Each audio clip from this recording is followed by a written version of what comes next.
Honorable Mr. President, Excellencies, ladies and gentlemen. First of all, let me congratulate Mr. Denis Francis on assuming the presidency of the 78th session of the United Nations General Assembly. I will not be the first and definitely not the last speaker in this august body who will identify global threats for democracies, challenges for security, violations of the principles and purposes of the UN Charter, including non-use of force and peaceful resolution of conflicts as a main source of instability and tension in the world.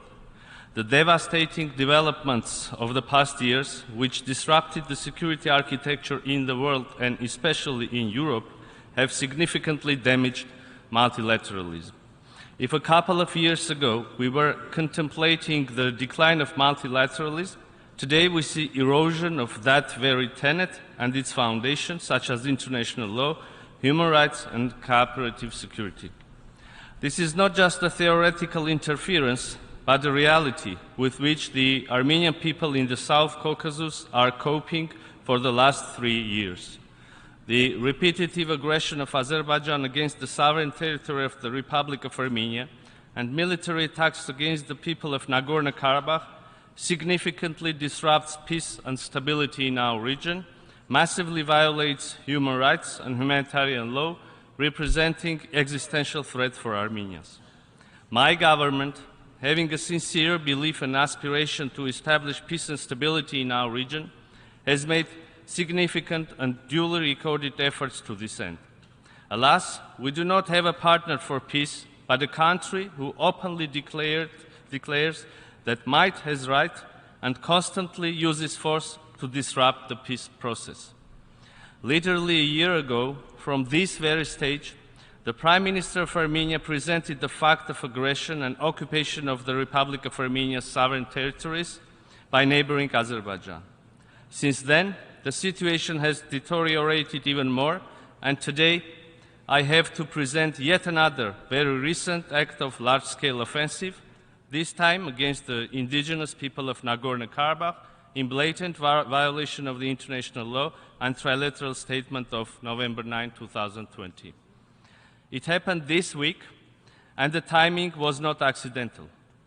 It shows open disregard and defiance of Azerbaijan against the international community who gathered here in New York. The message is clear. You all can talk about peace, and we can go to war, and you will not be able to change anything.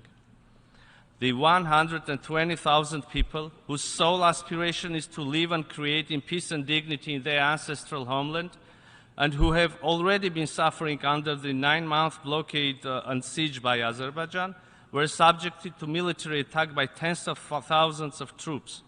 In the course of this inhumane attack, the whole territory of Nagorno-Karabakh, Stepanakert, and other towns and settlements came under intense and indiscriminate shelling with heavy weaponry such as rockets, artillery, combat UAVs, aviation, including prohibited cluster munition. This atrocious large-scale offensive, which claimed hundreds of lives, including of women and children, was cynically defined as a local counter-terrorist operation. According to the recent information, there are confirmed cases of more than 200 killed and 400 wounded, including among civilian population, women and children, also accepted by the Azerbaijani Ministry of Foreign Affairs. The fate of hundreds of people is uncertain. As I speak today, 30% of the population of Nagorno-Karabakh is displaced. The entire population of Nagorno-Karabakh remains without any means of subsistence, as just limited humanitarian assistance has been able to enter into Nagorno-Karabakh. There is no food, no medicine, no shelter, no place to go, separated from their families, terrorized and scared for their lives. Ladies and gentlemen, the policy and actions of Azerbaijan for the last 9 months evidently demonstrate the pre-planned and well-orchestrated nature of this mass atrocity. On December 12, 2022, Azerbaijan blocked the Lachin corridor, the only road, the lifeline connecting Nagorno-Karabakh to Armenia and the outer world. in blatant violation of its obligations under the international humanitarian law and the trilateral statement of November 9, 2020. The blockade was further consolidated by the installation of an illegal checkpoint since April 23, as well as with the complete cessation of any movement, even for humanitarian aid, through the corridor since June 15.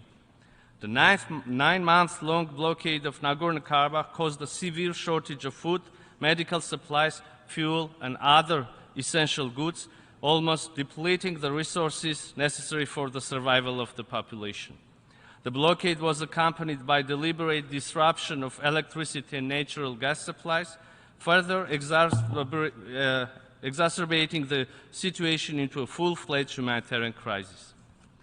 I would like to emphasize that on 22nd of February 2023, the International Court of Justice indicated a provisional measure according to which, and I quote, Azerbaijan shall take all measures to ensure unimpeded movement of persons, vehicles and cargo along the Lachin corridor in both directions, end of quote. This order was later reconfirmed by the court's order of 6th of July. A number of partner states, international organizations, including UN Special Rapporteurs, the International Committee of the Red Cross, Human Rights Watch, Freedom House, Amnesty International, Transparency International, had been continuously voicing an alarm about the deteriorating situation on the ground. Moreover, on August 16, during the emergency meeting of the United Nations Security Council, convened by the request of Armenia, the majority of UN Security Council member states expressed clear position regarding the need to unblock the Lachin corridor and halt the suffering of the people of Nagorno-Karabakh and ensure their fundamental human rights. Whereas in response to these clear-cut calls, Azerbaijan has worsened its inhumane actions by launching this military attack against the people of Nagorno-Karabakh. On September 21, 2 days ago, September 21, 2023, the United Nations Security Council gathered once again to discuss the devastating situation in Nagorno-Karabakh. The majority of the Security Council members expressed their position regarding the imperative of cessation of hostilities by Azerbaijan, opening of the Lachin corridor, ensuring international humanitarian access, and addressing the rights and security of the people of Nagorno-Karabakh. Ladies and gentlemen, the chronology of truly devastating developments in our region come to prove that the issues cannot be addressed merely with statements and generic calls. Armenia has repeatedly warned the international community about the need for concrete and practical actions, including the dispatching of a UN interagency needs assessment and fact-finding mission to Nagorno-Karabakh. But the international community, the United Nations, failed to come to the rescue of people for the last 9 months, 285 days. The use of starvation as a method of warfare, depriving people of their means of subsistence, obstruction and denial of humanitarian access of UN agencies, hindering the ICRC humanitarian activities, constitute early warning signs of an atrocity crime.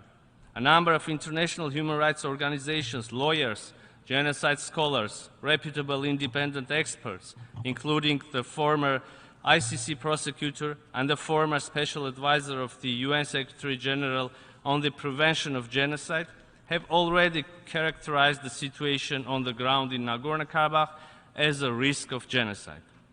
Just yesterday, the special advisor of the UN Secretary General on the prevention of genocide, Alice Nderito, stressed, and I quote, "Military action can only contribute to escalate what is already a tense situation and to put the civilian population in the area at risk of violence, including risk of genocide and related atrocity crimes. All efforts need to be made to prevent violence and sustain peace." End of quote. Let me draw your attention to the fact that after failure of preventing genocide in Rwanda, the United Nations managed to create mechanisms for prevention, thus making the never again a meaningful pledge. But today, we are at the brink of another failure.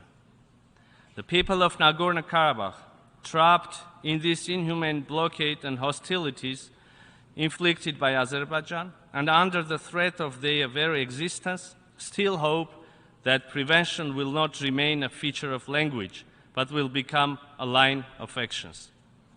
The claims that the United Nations is not present on the ground, so has no capacity to verify the situation, cannot be an excuse for inaction.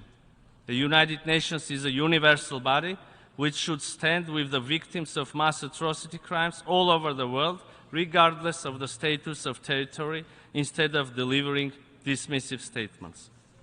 We are hopeful that the international community, namely the United Nations, will demonstrate a strong political will to condemn the resumption of hostilities and targeting of civilian settlements and infrastructure, and demand full compliance with obligations under the international humanitarian law, including those related to the protection of civilians, in particular women and children, and critical civilian infrastructure. The international community should undertake all the efforts for an immediate deployment of an interagency mission by the United Nations to Nagorno-Karabakh with the aim to monitor and access the human rights, humanitarian and security situation on the ground. The unimpeded access of the UN agencies and other international organizations to Nagorno-Karabakh in line with the humanitarian principles are an imperative. In this regard, we also stress the need to ensure full cooperation of the parties in good faith with the International Committee of Red Cross to address the consequences of the military attack, including the removal and identification of the bodies, search and rescue of missing personnel and civilians, release of prisoners of war, safe and unimpeded delivery of humanitarian assistance in strict compliance with the international humanitarian law. Azerbaijan must finally adhere to its legally binding obligations and ensure freedom of movement of persons, vehicles and cargo along the Lachin corridor in line with the ICJ orders. We firmly believe that relevant mechanisms must be introduced to ensure the return of persons displaced in the course of the recent military attack, as well as persons and refugees displaced as a result of 2020's war to their homes in the territory of Nagorno-Karabakh and adjacent regions under the monitoring and control of the UN relevant agencies, as it was foreseen in the trilateral statement of November 9, 2020. A sustainable and viable international mechanism for preventing the ethnic cleansing of the indigenous population of Nagorno-Karabakh and for ensuring dialogue between representatives of Nagorno-Karabakh and official Baku to address the issues related to rights and security of the Armenians of Nagorno-Karabakh is an imperative. Furthermore, excluding punitive actions against the Nagorno-Karabakh political and military representatives and personnel should be guaranteed. We also believe that the international community must demand the exit of any Azerbaijani military and law enforcement bodies from all civilian settlements in Nagorno-Karabakh to exclude panic, provocations and escalation, endangering civilian population, and create a possibility for a United Nations mandated peacekeeping force to keep stability and security in Nagorno-Karabakh. Ladies and gentlemen, the ethnic cleansing policy against Nagorno-Karabakh is just a part of a bigger picture.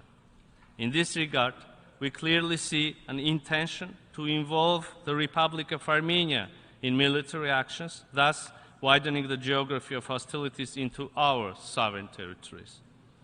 The unwillingness of Azerbaijan to genuinely and constructively engage in the peace process with Armenia, including to recognize the territorial integrity of the Republic of Armenia, withdraw its armed forces from the occupied territories of Armenia, delimitate the Armenian-Azerbaijani interstate borders based on the latest available maps from 1975 corresponding with Almaty 1991 declaration, create a demilitarized zone along the interstate border, clearly illustrates the mentioned intentions. Likewise, Azerbaijan has a hidden agenda when it comes to unblocking regional transport and economic communications. As a landlocked country, Armenia is vitally interested in implementation of the agreement on the unblocking of all the regional communications on the basis of sovereignty, national jurisdiction, equality and reciprocity. Armenia is a long-standing advocate of the inclusive and equitable transport connectivity with the view to promote trade, cooperation, and people-to-people contacts, whereas our neighbors continue to impose the 3 decades-long blockade of Armenia as part of its well-established policy of economic coercion of my country. The so-called corridor logic promoted by Baku and their hidden and open sponsors is aimed at undermining the sovereignty and territorial integrity of Armenia and justifying its territorial claims. The narrative generated by them, along with the use of force by Azerbaijan, both against the Republic of Armenia and the people of Nagorno-Karabakh, shows that forcefully imposing on Armenia an extraterritorial corridor, a corridor that will pass through the territory of Armenia but will not be out of our control, can be the next target. This is unacceptable for us and should be unacceptable for the international community. Mr. President, despite all the challenges, Armenia continues to engage in the negotiations to achieve normalization of relations and establishment of lasting peace in the region and supports the efforts of the international partners to this end. Respect for territorial integrity and sovereignty within the internationally recognized borders, addressing the underlying causes of the conflict, namely the rights and security of the people of Nagorno-Karabakh, are the foundation of a lasting peace. In the end, let me state that the people of Armenia will firmly stand for our sovereignty, independence, and democracy, and will overcome the hybrid war unleashed against us. And I thank you. I thank the Minister for Foreign Affairs of Armenia. I now give the floor to His Excellency Basulma Bazi, Minister of State, Minister of Civil Service of Burkina Faso.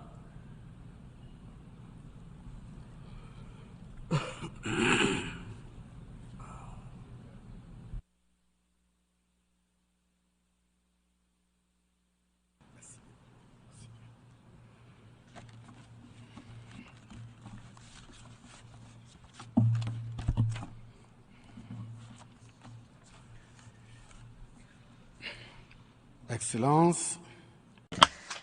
Excellency, distinguished President of the 78th session of the UN General Assembly, distinguished Secretary General of the United Nations, distinguished participants, on behalf of His Excellency Captain Ibrahim Traoré, President of the Transition Head of State, I convey to you the warm greetings of the people and government of Burkina Faso. On behalf of the Burkinabe people, I pay a humble tribute to the memory of those great world leaders who embodied the hopes and dreams for a just and equitable world through their commitment, determination, and sacrifice. I'm thinking in particular of Fidel Castro of Cuba, Patrice Emery Lumumba of Congo, Modibo Keïta of Mali, Ruben Nyobe and Félix Moumié of Cameroon, Sylvanus Olympio of Togo, Che Guevara of Argentina, Martin Luther King, and Malcolm X of the USA, Nelson Mandela of South Africa, Jomo Kenyatta of Kenya, Amilcar Cabral of Guinea-Bissau and Cabo Verde, Marian Mugabe of the Republic of Congo, Captain Noel Isidore Thomas Sankara of Burkina Faso, and others. These leaders were largely executed violently. Others were assassinated. They died in prisons or from poisoning.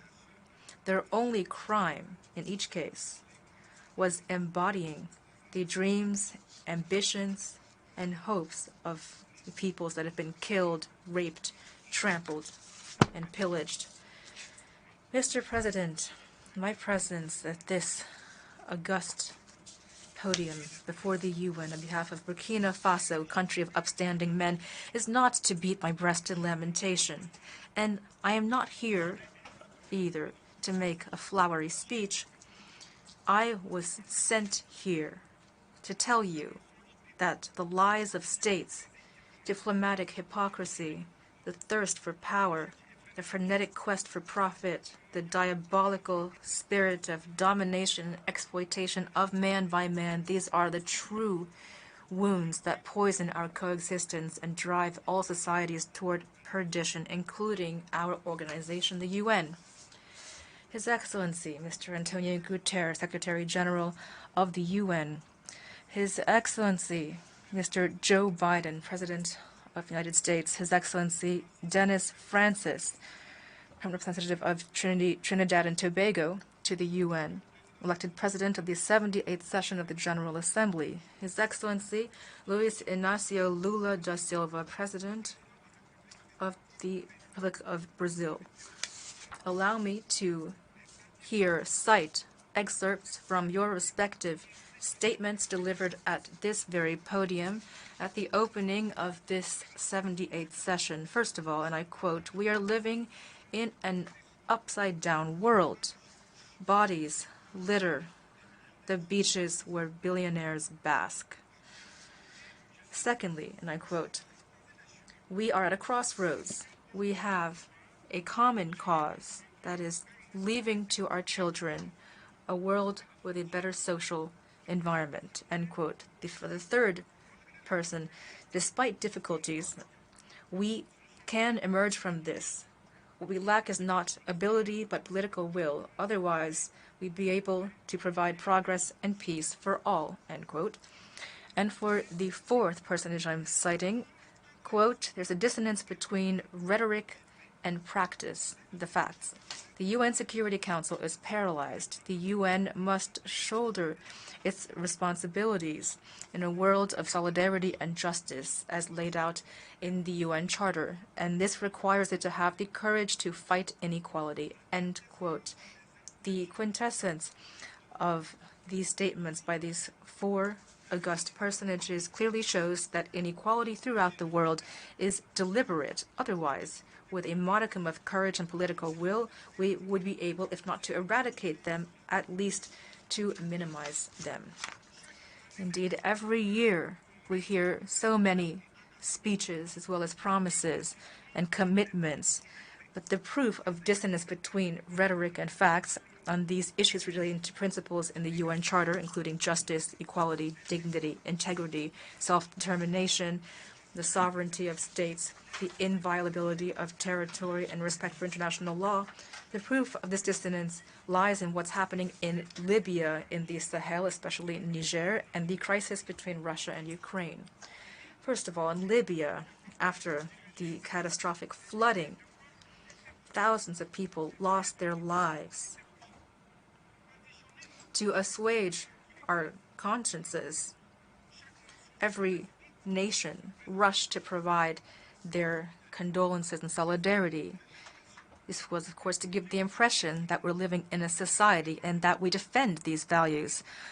Intellectual honesty requires, and the history of our conscience tells us, that we ought to sincerely apologize to the people, the Libyan people, for collectively and individually being complicit, whether through passiveness or active complicity, for supporting those butchers who caused the first man-made disaster in Libya.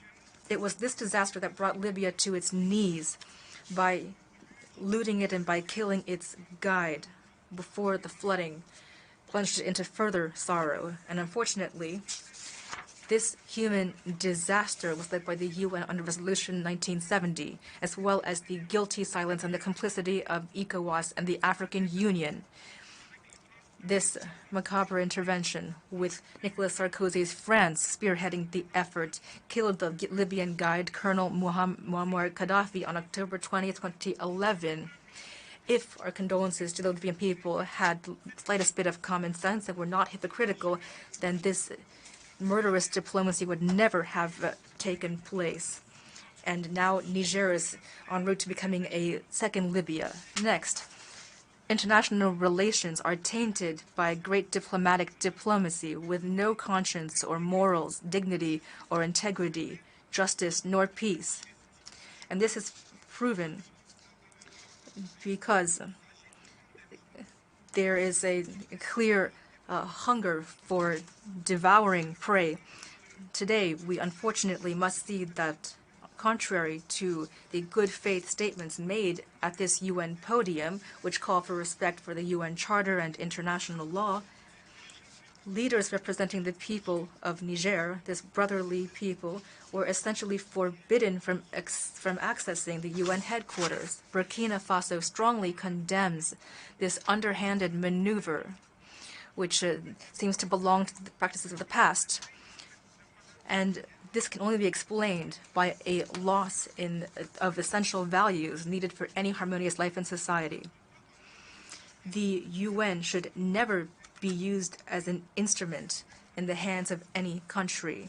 Pan-Africanist leaders who fought for African unity, our grandparents who fell in dignity, shot by the colonialists, these great sons of Africa who sacrificed themselves for the honor of their continent, who fought fiercely against the slave trade and neocolonialism. All of them have had their eternal rest disturbed when they heard that a handful of exiles, African exiles, are holding Niger hostage. Yes, dear African continent, just a handful of your children have decided to humiliate you through the shameless lies of a state, starting with Niger. And therefore, I issue a sincere and solemn appeal to the people of Senegal, Benin, Niger, Ghana, Chad, Cote d'Ivoire, Guinea-Bissau, and all the people of Africa to stand up in fraternity and solidarity in Africa in order to prevent the imperialists from setting fire to Niger as they did in Libya. President, Secretary General, distinguished participants, at this podium in the UN and before the entire world, I insist that ECOWAS, the African Union, and the UN must become true organizations of peoples instead of structures used by a minority of heads of state. They cannot be used and instrumentalized to destabilize brotherly countries by killing their leaders.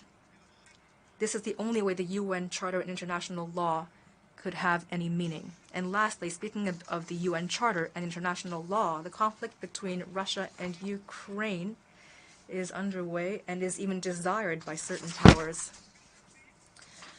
And several Western countries, especially the US and the European Union, have provided all forms of military support to this conflict. The Ukrainian civilian population are used as volunteers, and some of them are piloting tanks. They're traded as patriots in this war. Mali, Niger, and Burkina Faso are dealing with a war that was imposed upon them by imperialism under the pretext of terrorists. And these are sowing terror and destruction, despite the UN Charter with its principles of equality, justice on one hand, and on the other hand, international law, which has been often cited here at the UN. There is a massive chasm in the treatment of these different issues. For example, take Burkina Faso. Civilian populations are dealing with lethal incursions, monstrous attacks by terrorists, and they've decided to mobilize alongside the defense and security forces. These populations have been trained by the FDS, and they are called volunteers for the defense of the homeland. In Burkina Faso, we have 58,000 such volunteers, of which 42,000 are communal volunteers and 16,000 are national volunteers, and they are fighting alongside the defense and security forces, the FDS, and they were trained and are guided by them. They only act under the orders and the oversight of the FDS in accordance with regulations to protect their lives and their property. These are the patriots that certain heads of state of ECOWAS and the African Union, exploited by capitalist imperialist forces, are trying to describe to the international community as militias, and that is the shameless state-sponsored lie.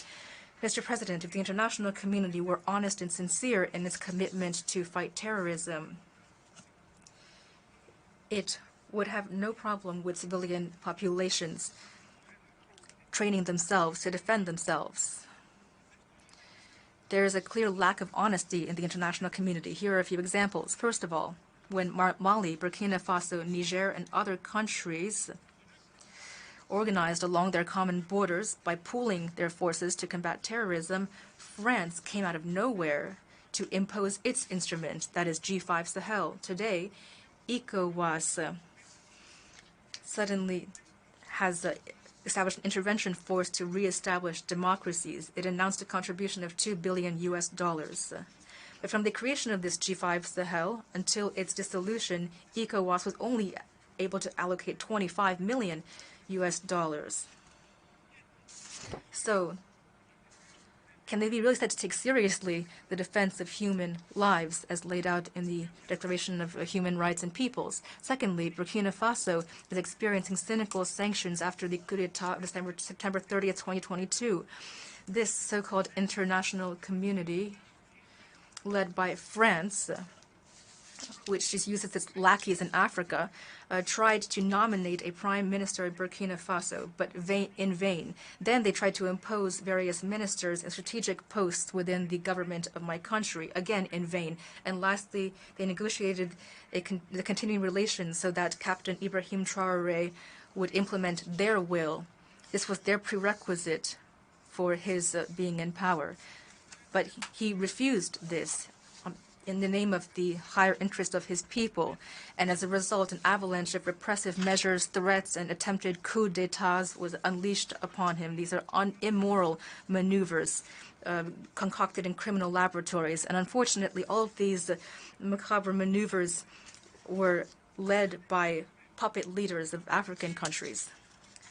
And that's the case for this famous Accra initiative. Even that was not able to last for long. Thirdly, in addition to cutting off aid and other problems with our FDS, we are seeing a blockade on material equipment for us, again led by France. For example, for the important air defense equipment needed to control and defend our territory, we had a contract with Brazil, and the weapons license was supposed to come from Belgium, and the navigation and firing system, as well as the video cameras, were supposed to come from the U.S., and motor was supposed to come, and engine was supposed to come from Canada. But this equipment was all cynically blocked. You talk about defending human rights at the UN, so therefore I ask you to deliver to us our weapons that we need to defend and protect our peoples who are being killed. In any case, I am solemnly informing you of this, and if nothing is done, history will hold you responsible for failing to assist people in danger. Distinguished Secretary General and President of the General Assembly, members of the international community, the international community has failed to assist states attacked by terrorism. There's been international hypocrisy, and certain powers dominate the UN. They are complicit in pillaging Africa. Shouldn't this international community be brought before the International Criminal Court for all of this? Our security must be assured by us ourselves, first and foremost, not by anyone else. When it comes to the Wagner presence in Burkina Faso, which has been covered by a puppet press controlled by France, I would respond that it's our brave FDS that is defending our homeland. Consequently, from this high tribune of the United Nations that magnifies the sacrifice of my country on behalf of national interest, I here applaud the memory of all those who fell due to weapons, magnifying the courage and integrity of those who are still alive, inexorably sacrificing for victory for our people and safeguarding our country. Rather than stopping the human bloodshed, it's fallacious accusations that have occurred and lies wrapped in hypocritical diplomacy and veiled threats to indicate to our partners that they need how we need to behave ourselves, and we say no. On behalf of the United Nations Charter itself and international law that you raise to defend yourselves, and here in this tribune, the African peoples and those of the Sahel, and specifically, are resolutely committed to fully assuming their full emancipation for true social progress. And thus, Burkina Faso will work with its partners that it wants to work with in a sovereign manner and buy from who it wants and defend how it wants. The fact that a country called Russia, Iran, Turkey, Azerbaijan, Cuba, Nicaragua, North Korea, or Burkina Faso can buy and sell their goods freely without any intermediary, without any authorization from anyone, no matter what happens. Mr. President and Secretary General, let's talk about hypocrisy. And let's talk about state lies in this issue of fighting terrorism, generally speaking, and in the Sahel specifically. Perhaps you don't ignore what I'm about to say, but let me lay out my arguments. First, in the Sahel, we have some 10,000 soldiers, armed soldiers, that are foreign soldiers. Most of them are French soldiers, but there are also American soldiers, Germans, Italian, etc. They have weapons. They have flying equipment, they have surveillance equipment, which is the most sophisticated in the world, and yet they don't see the hundreds of terrorists that are moving around in order to serve death and desolation, often with unimaginable weapons at their side. In Mali, in Niger, in Burkina Faso, there is no factory to manufacture weapons nor munitions. So, who is recruiting these terrorists? Who is training them?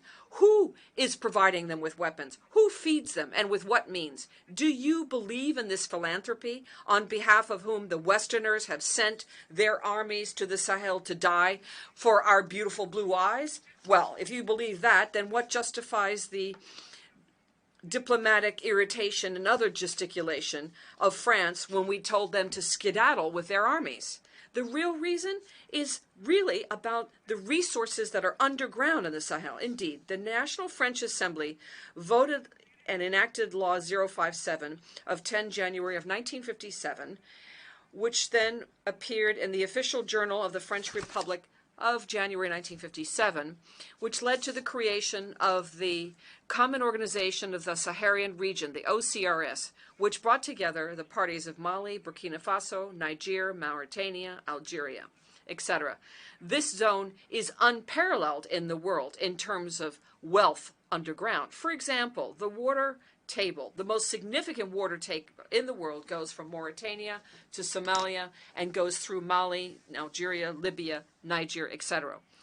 The newspaper Le Monde in July 1957 put forth the figure of 6 to 7 million tons of oil found below our soil, potentially in the Sahara, in addition to the natural resources that we also have, such as uranium, gold, cobalt, zinc, diamonds, lithium, copper, etc. You, the Westerners, you so much love the Sahel people, so much that you bring your military and your armies to die in the name of democracy, in the name of freedom and human rights and peace. Then why is it that an African continent with some 1.3 billion people and the second largest continent of the world in terms of people, with a number that the interpreter cannot figure out of the number of square kilometers, and 54 states, has no permanent seat within the Security Council? Such a huge continent with so many people and no right of veto. How do you justify that? Does that not go beyond a state crime? Is it not beyond a crime of the UN that that is happening? So let's stop with the diplomatic lying, the gross lies, which basically involves imperialist powers coming to the Sahel to defend quote-unquote democracy and human rights. And let's talk about human rights for a minute. Let's remind ourselves here of the first charter in the world on the issue of human rights was the Kurokan Fuga in Mali in 1236. That was the first document that addressed that. And let's go to the second issue, which is Africa does not like to compare deaths. That would be ill-mannered on our part to do so. So I will respectfully bow to the memory of all nationalities of people who lost their lives in Africa and in the Sahel specifically.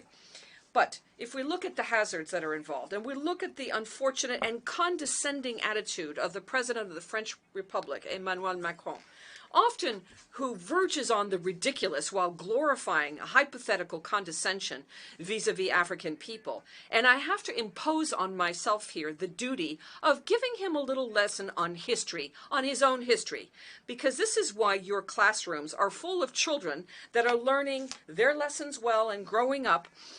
In other words, turn to this story at the risk of losing the real story forever. But let me clarify here that no African people is opposed to the French people. There's no anti-French sentiment in Africa, nor is there any issue with our legendary hospitality and our love of our neighbors.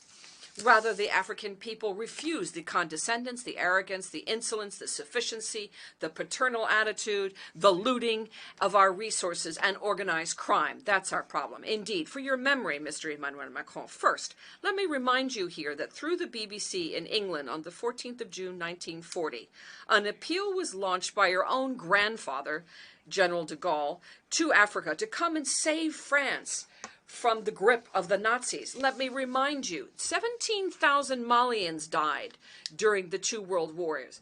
This is a blood debt that France has hidden. And if we look at the book of Bakary Kamian, the professor of the University of Sorbonne in France, says, and in that same document, in page 345, there's a table that looks at the war and the loss of lives in the two wars. People from Mali, Burkina Faso, and Niger, over 82,000 fallen soldiers from those countries in those wars, and over 154,000 soldiers. And this is from a French source, a book by Henri Léger, Report on the End of the AOF Mission, from 1950. It was published. And this is in the archives of Senegal. Please see Annex 5.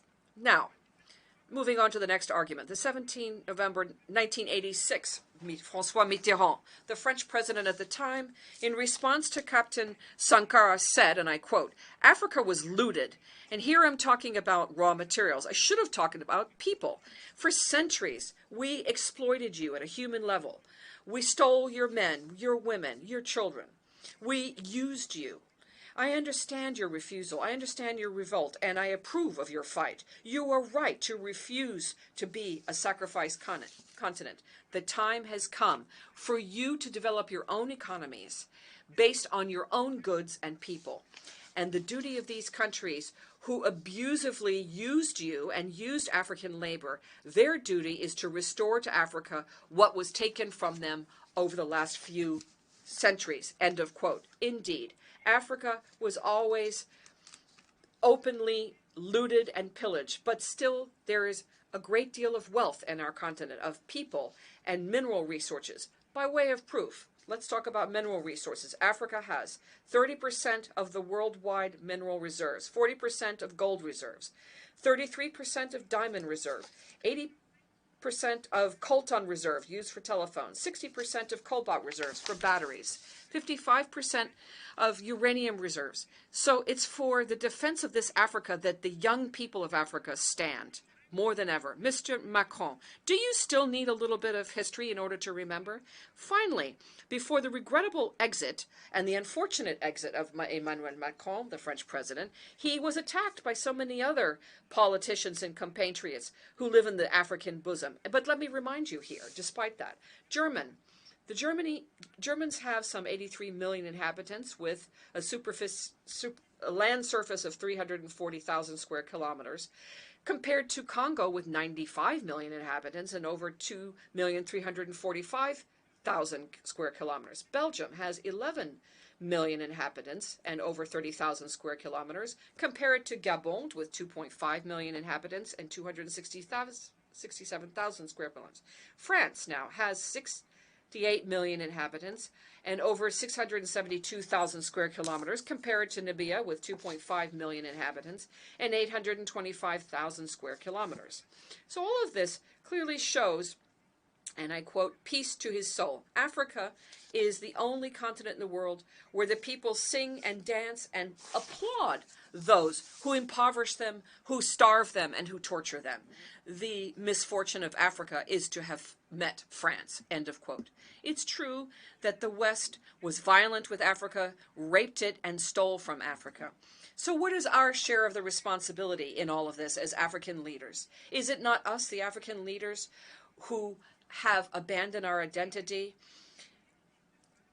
Our names have disappeared in order to make way for other names that do not match our realities. We need to reconquer our own culture and take ownership.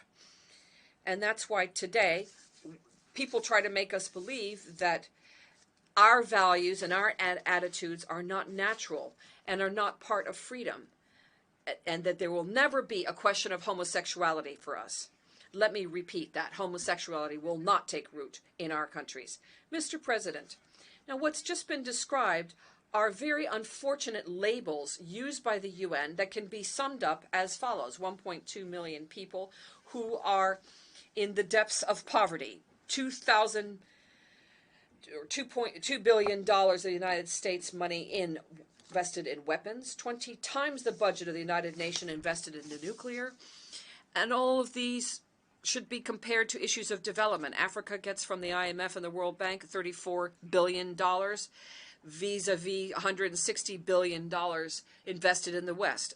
The paralysis of the Security Council, the paralysis of the World Trade Organization, increasing tensions due to geostrategic repositioning. The World Health Organization, which is increasingly dominated by Western pharmaceutical companies, and trade interests.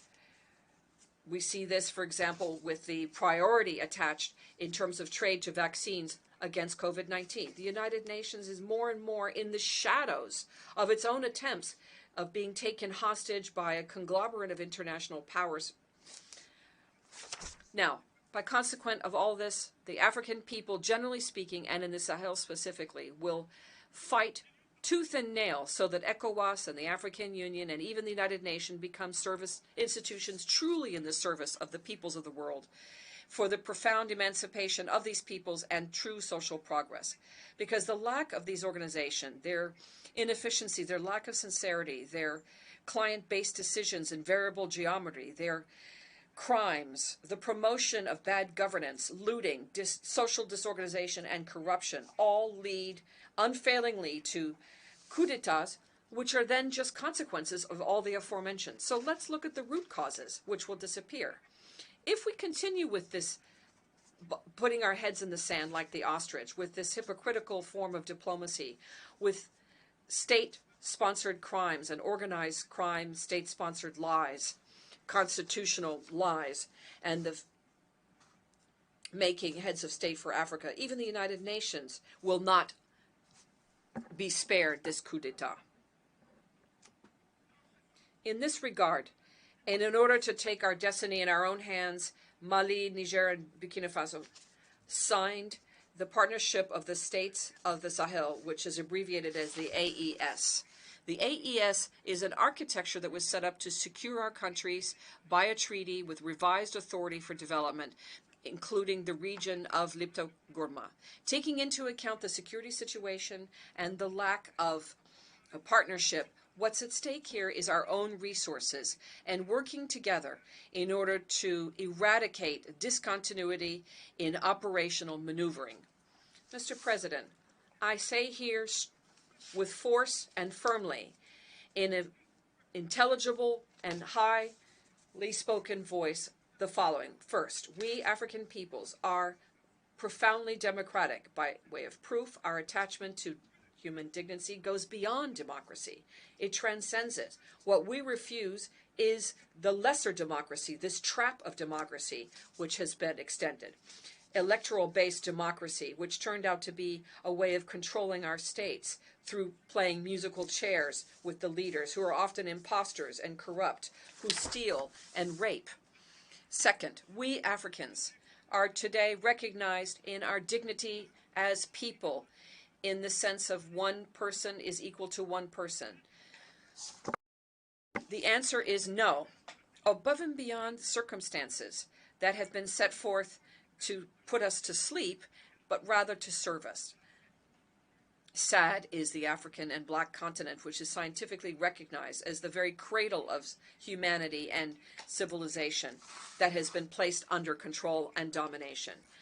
Independent factions who have engaged in fratricidal wars and election-based democracy with biased aides, wars for terrorism which are maliciously fabricated and maintained, injected against us, especially in Mali, Burkina Faso, and Niger.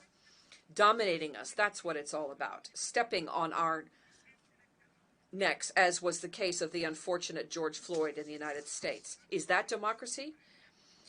These are partisans of a special kind of liberty that is intellectually justified to justify barbarism against our peoples, fighting supposedly for dignity and sovereignty. And that's why we have decided to say no. No to all these so-called friends who want our so-called good or who threaten us with war, to impose their friendship. That's why we don't want the democracy sold to us by wolves in sheep's clothing. We need to provide adequate leadership for our people so they can seek their own happiness, for the full emancipation and true social progress for our people, be it economic, social, cultural, or security development. Third, the African people, generally speaking, and in the Sahel specifically, have discovered the chains of economic, security, social, cultural alienation that have materialized in secret agreements with France, where they committed to break their true emancipation. This includes, amongst others, the colonial debt.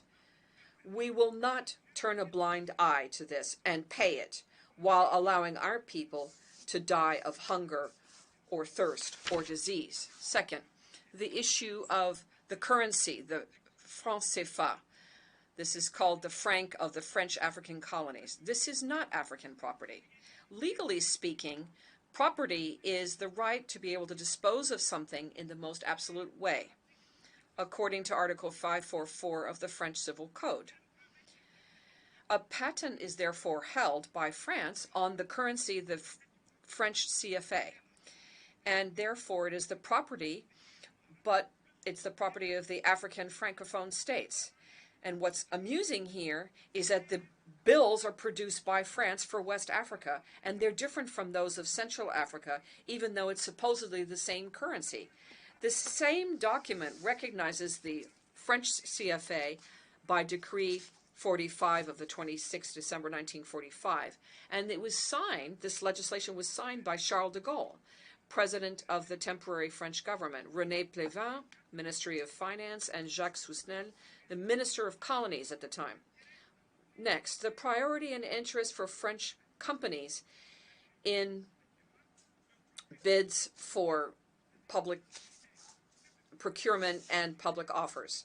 And finally, the exclusive right to provide equipment, and military equipment, and other types of military officers in colonies. If we ignore that these coups d'etats are often the result of bad governance and constitutional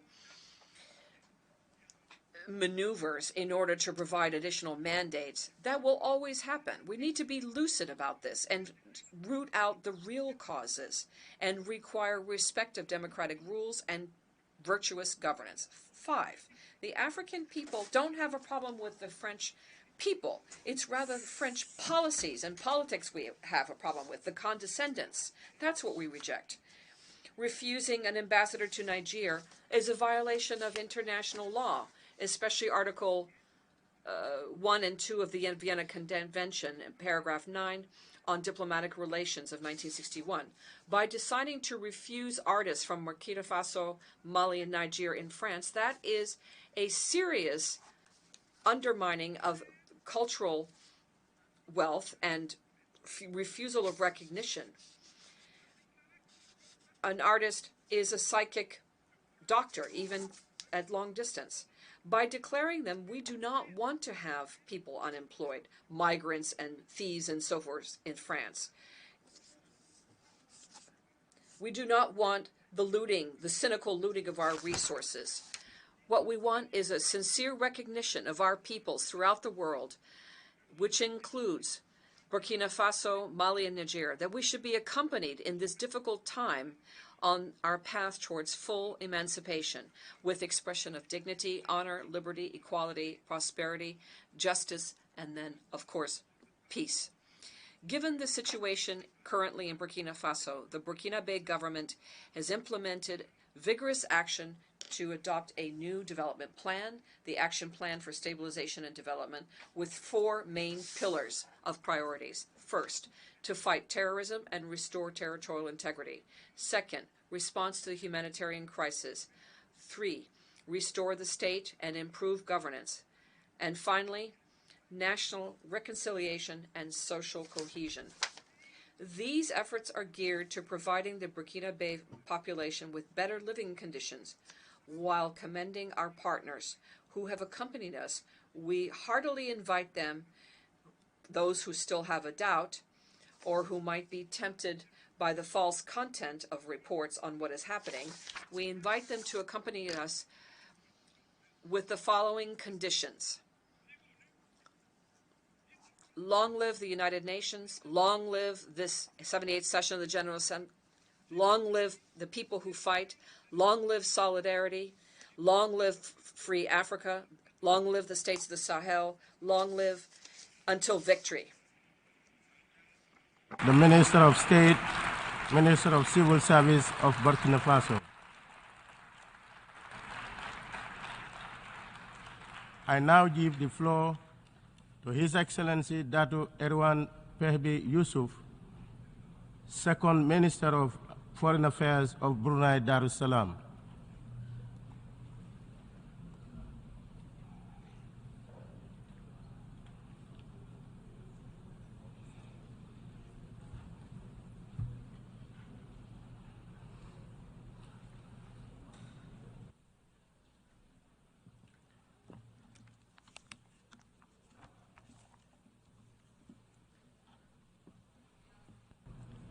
Bismillahirrahmanirrahim.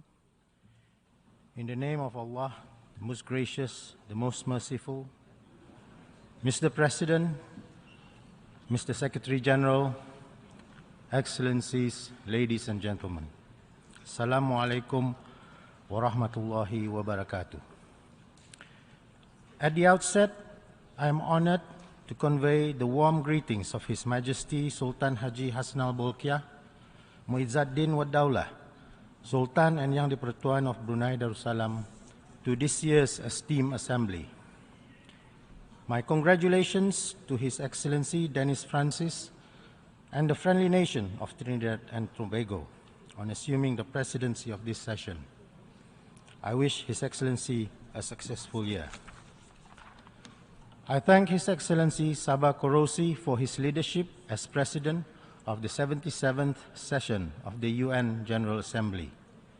I also sincerely appreciate His Excellency Secretary General Antonio Guterres for his continuous hard work and valuable contributions to serving the international community during these challenging times in pursuit for global peace, prosperity, and development. Mr. President, as we have approached the midway point of the 2030 Agenda for Sustainable Development, this is an opportune time for reflection on our shared vision for a sustainable world and to undertake recalibrations in areas where more work is needed. In July this year, Brunei Darussalam presented its second voluntary national review report, highlighting the progress towards achieving the Sustainable Development Goals. We have made significant strides and are on track across several goals in line with our national vision, Wawasan Brunei 2035, which aims to create a dynamic and sustainable economy with a high quality of life for all its citizens. However, like many other countries, we too face challenges, and for us, this was mainly in the area of reliable data collection. It has hindered monitoring and evaluating accurately the progress towards achieving the SDGs. Nonetheless, our country is actively working towards addressing this issue, including by working together more closely through our regional mechanisms, namely ASEAN. For example, ASEAN recently signed an agreement to officially launch the ASEAN Center for Climate Change in Brunei Darussalam.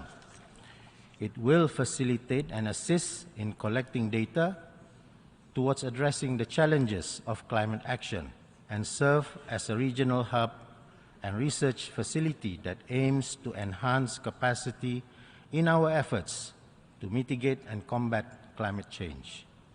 This center will be operational by the end of the year and we would welcome any support from interested member states or international organizations to this regional effort. Mr. President, the United Nations has always been and continues to play a central role in fostering collaboration, mobilizing resources, and coordinating international efforts to bring peace, development, and prosperity to all member states. As we move towards a new global order in a multipolar world, small states like Brunei Darussalam recognize and appreciates the importance of the UN in maintaining international peace and security through a rules-based order.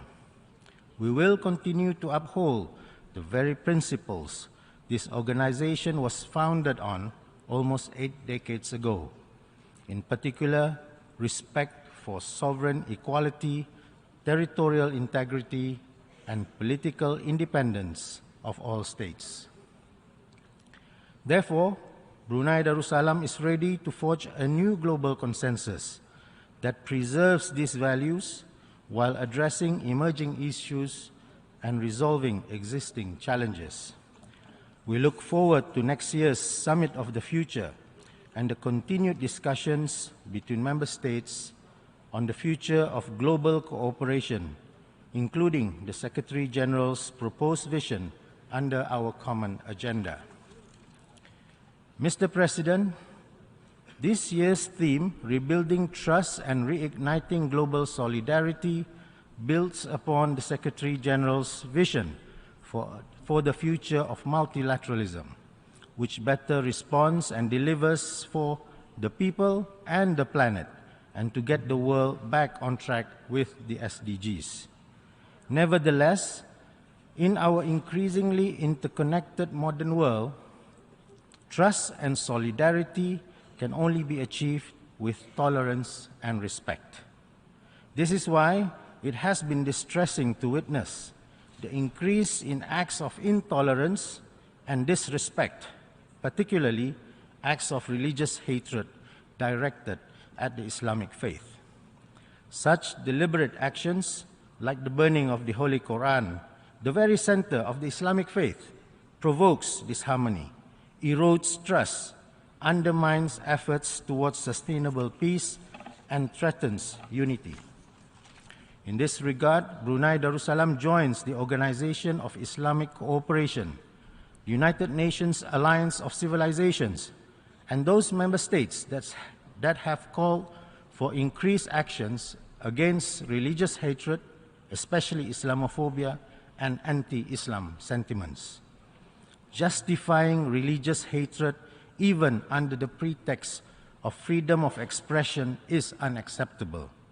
Our pursuit for peace will only be worthwhile if we address the root causes of such acts, especially those promoting discord, intolerance, incitement, and hatred. Mr. President, no nation represents our collective failure more evidently than the state of Palestine. It has continuously been denied of its fundamental freedoms, safeguarded under the UN Charter. The 75th anniversary of the Nakba earlier this year served as a reminder of how long and intolerable it has been for the Palestinian people to be deprived of their rights to self-rule, self-determination, and peace. For most, they have spent their entire lives under occupation. The aggressive policies and practices of the occupying power have victimized every Palestinian man, woman, and child, denying them of all their fundamental and basic human rights, and even their ability to achieve the Sustainable Development Goals. Brunei Darussalam strongly condemns actions that blatantly violate the rights and dignity of the Palestinian people. We stand firmly in solidarity with them to truly ensure that no one is left behind.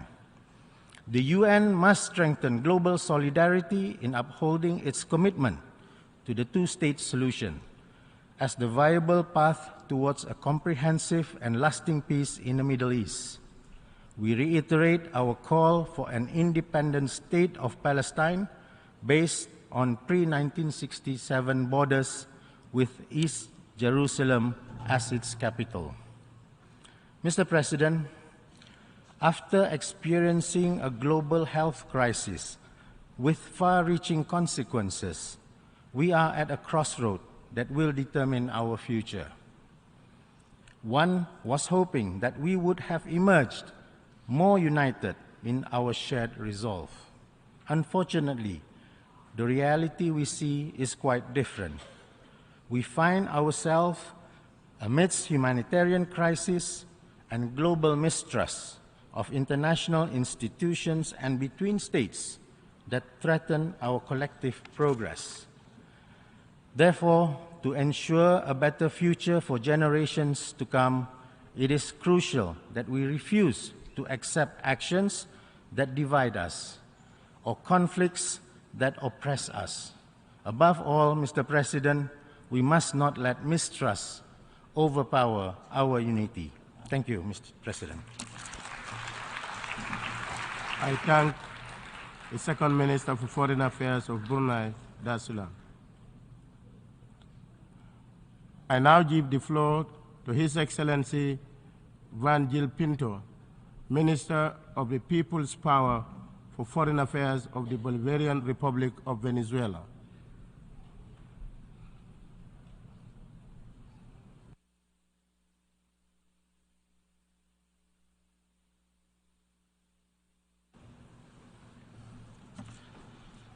Excelentísimo señor Excellency Denis Francis, President of the General Assembly, Your Excellency Antonio Guterres, Secretary General of the organization, heads of delegations, ministers, ambassadors. From the homeland of the liberator Simón Bolívar and Commander Hugo Chavez, we convey warm regards on behalf of the constitutional president of the Bolivarian Republic of Venezuela, Nicolás Maduro Moros, and the entire Venezuelan people. Allow us to congratulate you, Mr. President, on your election. We wish to express our solidarity with the sister nations of Libya and Morocco for the recent and painful loss of life due to natural disasters. President, 78 years ago, at that historic moment when humanity, having defeated fascism and Nazism, envisioned the creation of a space where dialogue among all states would prevail, from which we could build global stability and cooperation on the pillars of peace and security, human rights, and sustainable development. 18 years ago, our commander Hugo Chavez stated on this stage, I quote, "The United Nations has exhausted its model and is not simply a matter of reform. The 21st century demands profound changes that can only be achieved through a restructuring of this organization." End of quote. Painful as it is to acknowledge, this statement remains relevant. The United Nations has not fulfilled its foundational purpose, and we now face even more serious challenges. The United Nations has not managed to overcome the unilateralism of countries that, by reproducing colonial and imperial logics, seek to assert themselves above the principles enshrined in this organization's founding charter. The solution to the new and complex challenges facing humanity today cannot be achieved without consolidating inclusive multilateralism, the democratization of international relations, and a true multipolar system. Today, we see how many agencies, programs, and funds of the United Nations system fail to fulfill their mandates and end up being instrumentalized by the interests of the United States of America and its allies. We must reform the organization to make it a democratic institution where all members have a voice and participate in decision-making on equal terms. It is essential to return to the practice of consensus, including within this General Assembly, which presupposes ending the zero-sum mentality and instead promoting a win-win vision. that allows us to effectively address collective interests through cooperation, tolerance, and understanding. It is equally necessary to advance with the reform of the Security Council, to correct historical imbalances and provide greater representation to our Mother Africa in that important body. The United Nations cannot continue to operate as it is. How many more resolutions must this General Assembly adopt to put an end once and for all to the criminal blockade against our sister Cuba? How many more resolutions must this General Assembly, or the Security Council itself, whose decisions are legally binding, approve for the rights of Palestine to be truly respected as a free and independent state? We wonder how many more summits will be necessary to confirm the non-compliance with commitments made, particularly in the field of development. How much more time must pass for us to realize that under the current system, it is impossible to achieve the goals we have set for ourselves? Since the year 2000, when we agreed on the now extinct Millennium Development Goals, no less than 30 summits convened by the United Nations have taken place. It is crucial to move forward without further delay regarding the reform of the international financial architecture, including the governance and decision-making methods of the Bretton Woods institutions, which serve the interests of a minority of wealthy countries, and they also politicize them to exert pressure and domination over sovereign nations. The restructuring of the United Nations involves settling the historic debt of decolonization. Our peoples were victims of the crimes of colonization and slavery. A just future is only possible if reparations are made for the recognition, justice, and development of historically affected populations. We also reiterate our strong support for Argentina, Mauritius, and the Comoros in their sovereignty disputes over the Falkland Islands, the Chagos Archipelago, and the Mayotte Islands, respectively, as well as for the heroic peoples of Palestine, Puerto Rico, and Western Sahara,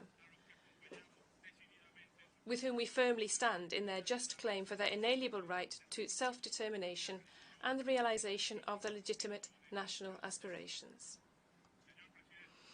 President, in recent hours, very worrisome events have taken place.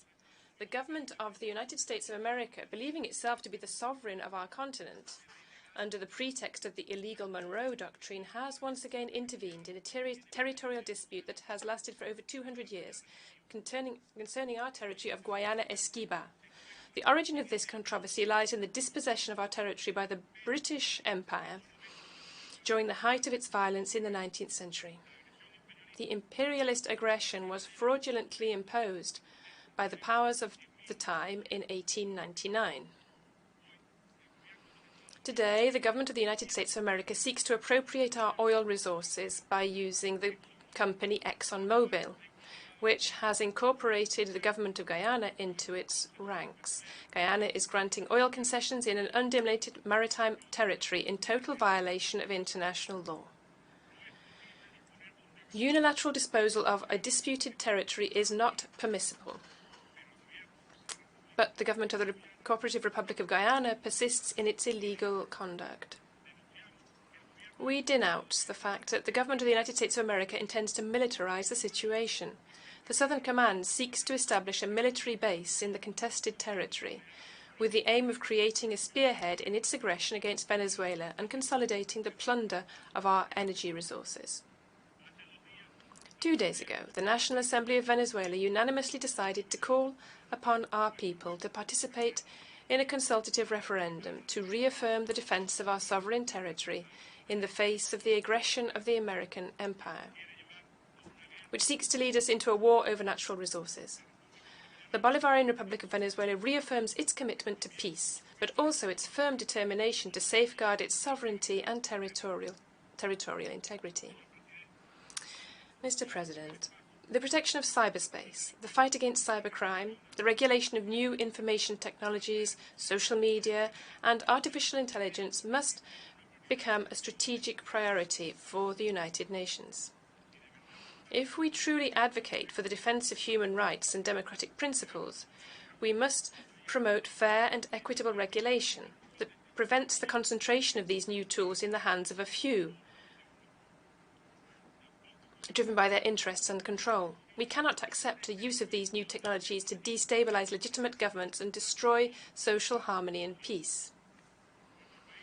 Our country has serious and legitimate concerns in this regard. Given the destabilisation, espionage, sabotage and cyber attacks that have been carried out in recent years against the banking sector, the electrical system, the oil industry and national healthcare systems. To reclaim the founding spirit of the United Nations, hate speech and practices must be mitigated, and attempts by some sectors to promote racist, discriminatory and xenophobic trends must be unequivocally rejected. These trends seek to revive and even glorify ideologies we thought we were overcome, such as fascism, Nazism, neo-Nazism, white supremacism and nationalist radicalisms. Whilst these phenomena have their main manifestations in Europe and the United States of America, our own region of Latin America and the Caribbean has not been exempt from such episodes. 50 years ago, a just man who dared to speak great truths from this very podium and called on us to work for a fairer international economic order, the martyr President Salvador Allende, was assassinated by fascists acting on behalf of transnational capital interests. In more recent times, political extremism and the culture of hatred driven by similar interests promoted an attack on our head of state and government in 2018, a failed attack, as well as an assassination attempt on our colleague Cristina Fernández de Kirchner, Vice President of the Republic of Argentina. This is added to attempts to disregard the democratic will of the Brazilian people earlier this year and the recent developments in the sister Republic of Ecuador. With double standards, those who claim to defend freedoms become persecutors. Those who claim to defend democracy activate mechanisms of political persecution to reverse democratic processes or to restrict freedom of expression, as in the case of Julian Assange, who remains a political target of those who cannot forgive him for revealing the true nature of imperialist interventionism. We also reject the persecution of diplomats, a clear violation of the Vienna Convention, as in the case of our diplomat Alex Saab, who was illegally kidnapped by the government of the United States of America. We demand his immediate release. This type of persecution jeopardizes the security and integrity of all diplomatic envoys worldwide, regardless of their nationality. From the UN, we call on all countries to reject this nefarious practice. President, the current crisis of global leadership, including within this very organization, coupled with the polarization prevailing in our world, exacerbates the current global crisis and threatens to solidify a Cold War mentality in international relations based on confrontation, deepening of divisions, and the imposition of divergent visions and agendas. An example of this is the irresponsible provocations by the most powerful military force in the world, which, by dividing the world into power blocks, exacerbates conflicts, leading humanity into an arms race that can only result in the destruction of life on the planet. Let us measure how much has been invested in armaments and how much in promoting spaces for diplomacy and dialogue, and we will painfully realize how many opportunities to save lives have been lost. We express our concern at the rapid increase in military spending in recent months, reaching levels unseen in recent generations. This is then a new and alarming arms race that diverts resources that would have greater benefits for humanity if they were used not only in financing development agendas or fighting poverty, but also in addressing the food crisis and the climate crisis that currently threaten the world. We support the proposal of Colombian President Gustavo Petro to convene a World Conference for Peace in Ukraine and in Palestine. We call for addressing these issues in a balanced and cautious manner, reducing tensions and promoting confidence-building measures, not only in the Eastern European region, but also on the Korean Peninsula and in Western Asia. We are confident that this will create a conducive environment for the success of diplomatic efforts for peace. Venezuela is committed to the declaration of Latin America and the Caribbean as a zone of peace. We actively participate in the reconciliation process in the Republic of Colombia, convinced that the achievement of total peace for our sisters and brothers will contribute to the consolidation of regional peace. Mr. President, the world still faces a major pandemic, the pernicious effects of an aggressive policy manifested in the illegal imposition of unilateral coercive measures against a third of humanity.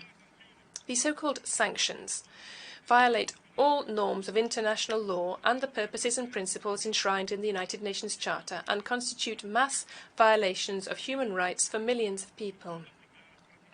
These measures are applied precisely by those who then present themselves as champions of human rights. They are also a deliberate attack on the right development of entire peoples and an impediment to the achievement of the 2030 Agenda, which has been discussed so much throughout this week. These illegal measures have created a crisis in the system of international relations, and we demand their complete, immediate, and unconditional lifting. It is unacceptable for our peoples, who daily resist the effects of a criminal blockade policy, for this General Assembly to attempt to ignore in its political documents such an outrage. Therefore, we cannot endorse any declaration that ignores or omits this pivotal issue for the lives and existence of hundreds of millions of human beings. How much our countries could improve the quality of life for our peoples, could eradicate hunger or cure diseases if we were allowed to fully develop our capacities based on our vast potential. The Bolivarian Republic of Venezuela has been a victim of a cruel policy of aggression and siege. More than 930 unilateral coercive measures have been imposed on our country by the government of the United States of America and its accomplices. These illegal measures have caused great pain and suffering for our people, with economic losses amounting to over $232 billion, a steep drop in our GDP, and the confiscation of billions of dollars in sovereign resources held in the international financial system, including 31 tons of gold seized by the British government in the Bank of England. Not even the COVID-19 pandemic was reason enough to lift these illegal measures. Today, we face a new generation of more cruel and destructive unilateral coercive measures that affect access to vaccines, food, and other essential goods and services, turning these atrocities into true crimes against humanity. The United Nations High Commissioner for Human Rights has recommended the suspension and lifting of any harmful unilateral coercive measures on human rights. Venezuela demands the complete, immediate and unconditional end to all illegal policies of sanctions and economic, commercial and financial blockades to which Venezuela, Cuba, Eritrea, Iran, Nicaragua, Syria, Zimbabwe and other sister nations which have successfully navigated these imperial policies with determination and commitment. We thank all the peoples of this world and so many sister nations that have called for the lifting of sanctions from platforms such as the Community of Latin American and Caribbean States, the Bolivarian Alliance for the Peoples of Our America, People's Trade Treaty, the Caribbean Community, the Southern African Development Community, and each of the countries in this very chamber that have demanded the lifting of sanctions. This demonstrates that Venezuela has never been alone.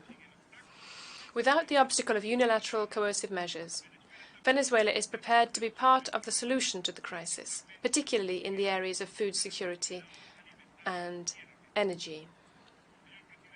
President, we propose the establishment of a zone free of unilateral coercive measures, in which we can conduct our financial transactions and interbank payments, allowing us to guarantee direct investments and legal trade between our nations without risks or arbitrary or punitive impediments by Western powers.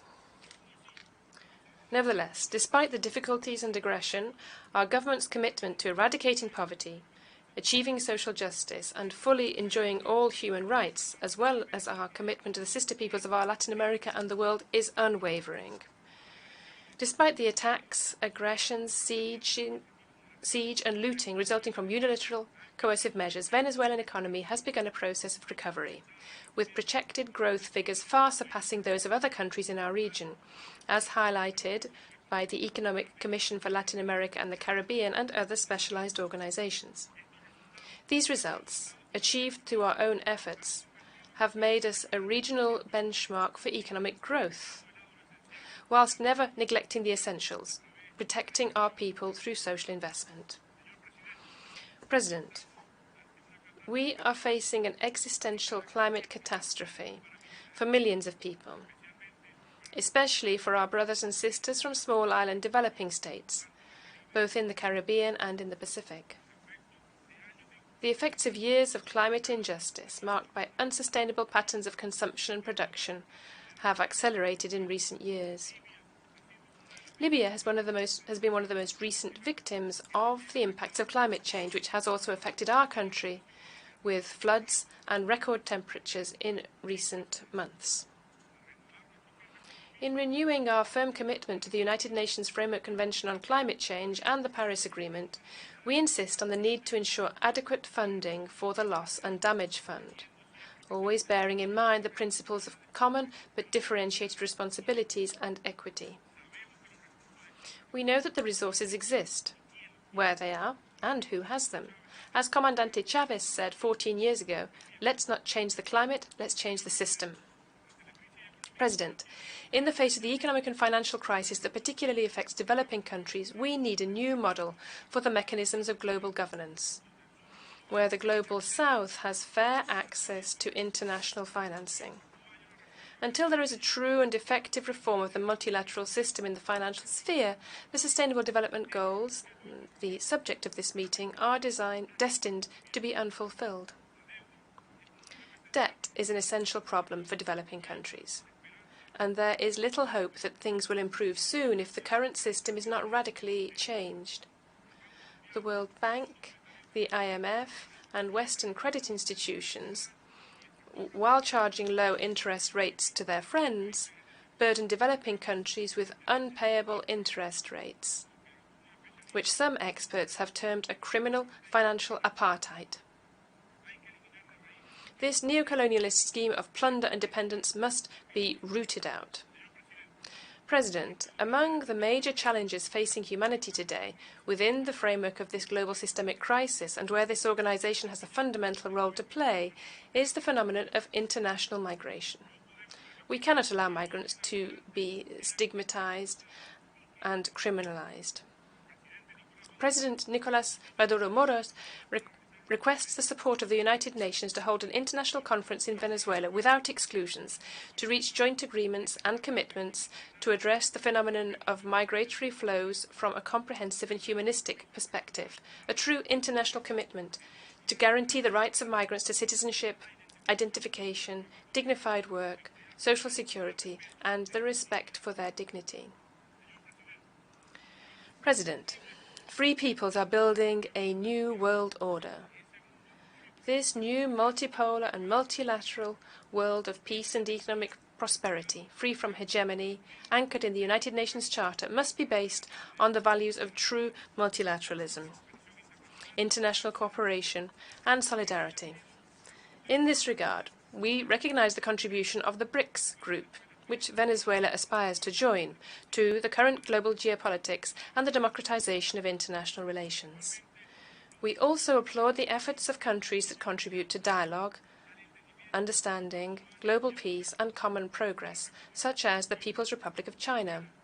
Venezuela supports its Global Development Initiative, its Global Security Initiative, and its Global Civilization Initiative. It is through common efforts, with the spirit of complementarity, solidarity, and cooperation that we can change the course towards the common destiny of prosperity and stability for all of humanity. It is up to us to save the system of international relations from the threats that currently loom over it. It is up to us to preserve the principles of the United Nations Charter, on which international law is based. And it is up to us to make the dreams of peace and security, sustainable development and human rights for our peoples a reality. Aware of this historic task, Venezuela, together with a group of countries from various regions of the world, undertook the task of building a platform from which all responsible members of the international community can be mobilized to preserve, promote, and strengthen the founding treaty of our organization. Thus, 2 years ago, the Group of Friends in Defense of the United Nations Charter was born. It has now positioned itself as a key actor in various intergovernmental processes taking place in this multilateral forum. As our President Nicolás Maduro said a few weeks ago at the BRICS Plus summit, definitively, unity is what makes strength, and that united strength promotes a new global relationship paradigm and promotes a new 21st century global geopolitics. End of quote. Let us work together so that the United Nations also becomes an organization that responds to the needs of peoples for this century. Much has been said about Venezuela in recent years. Much disinformation has been spread through major media corporations and social networks about the reality of what is happening in our country. Many attempts have been made to sow a media matrix through so-called fake news, with the aim of deploying humanitarian intervention in our country in flagrant violation of our sovereignty. However, thanks to our Bolivarian diplomacy of peace under the leadership of President Nicolás Maduro Moros, the truth about Venezuela has always prevailed and resonated strongly within the United Nations. Today, the Bolivarian Republic of Venezuela is in complete peace and tranquility. Dialogue has been a permanent policy of the Bolivarian Revolution and has prevailed as the only option on the table to resolve differences within our nation without foreign interference or tutelage of any kind, all within the framework of our national constitution. We have been, are, and will always be a country open to respectful debate among equals.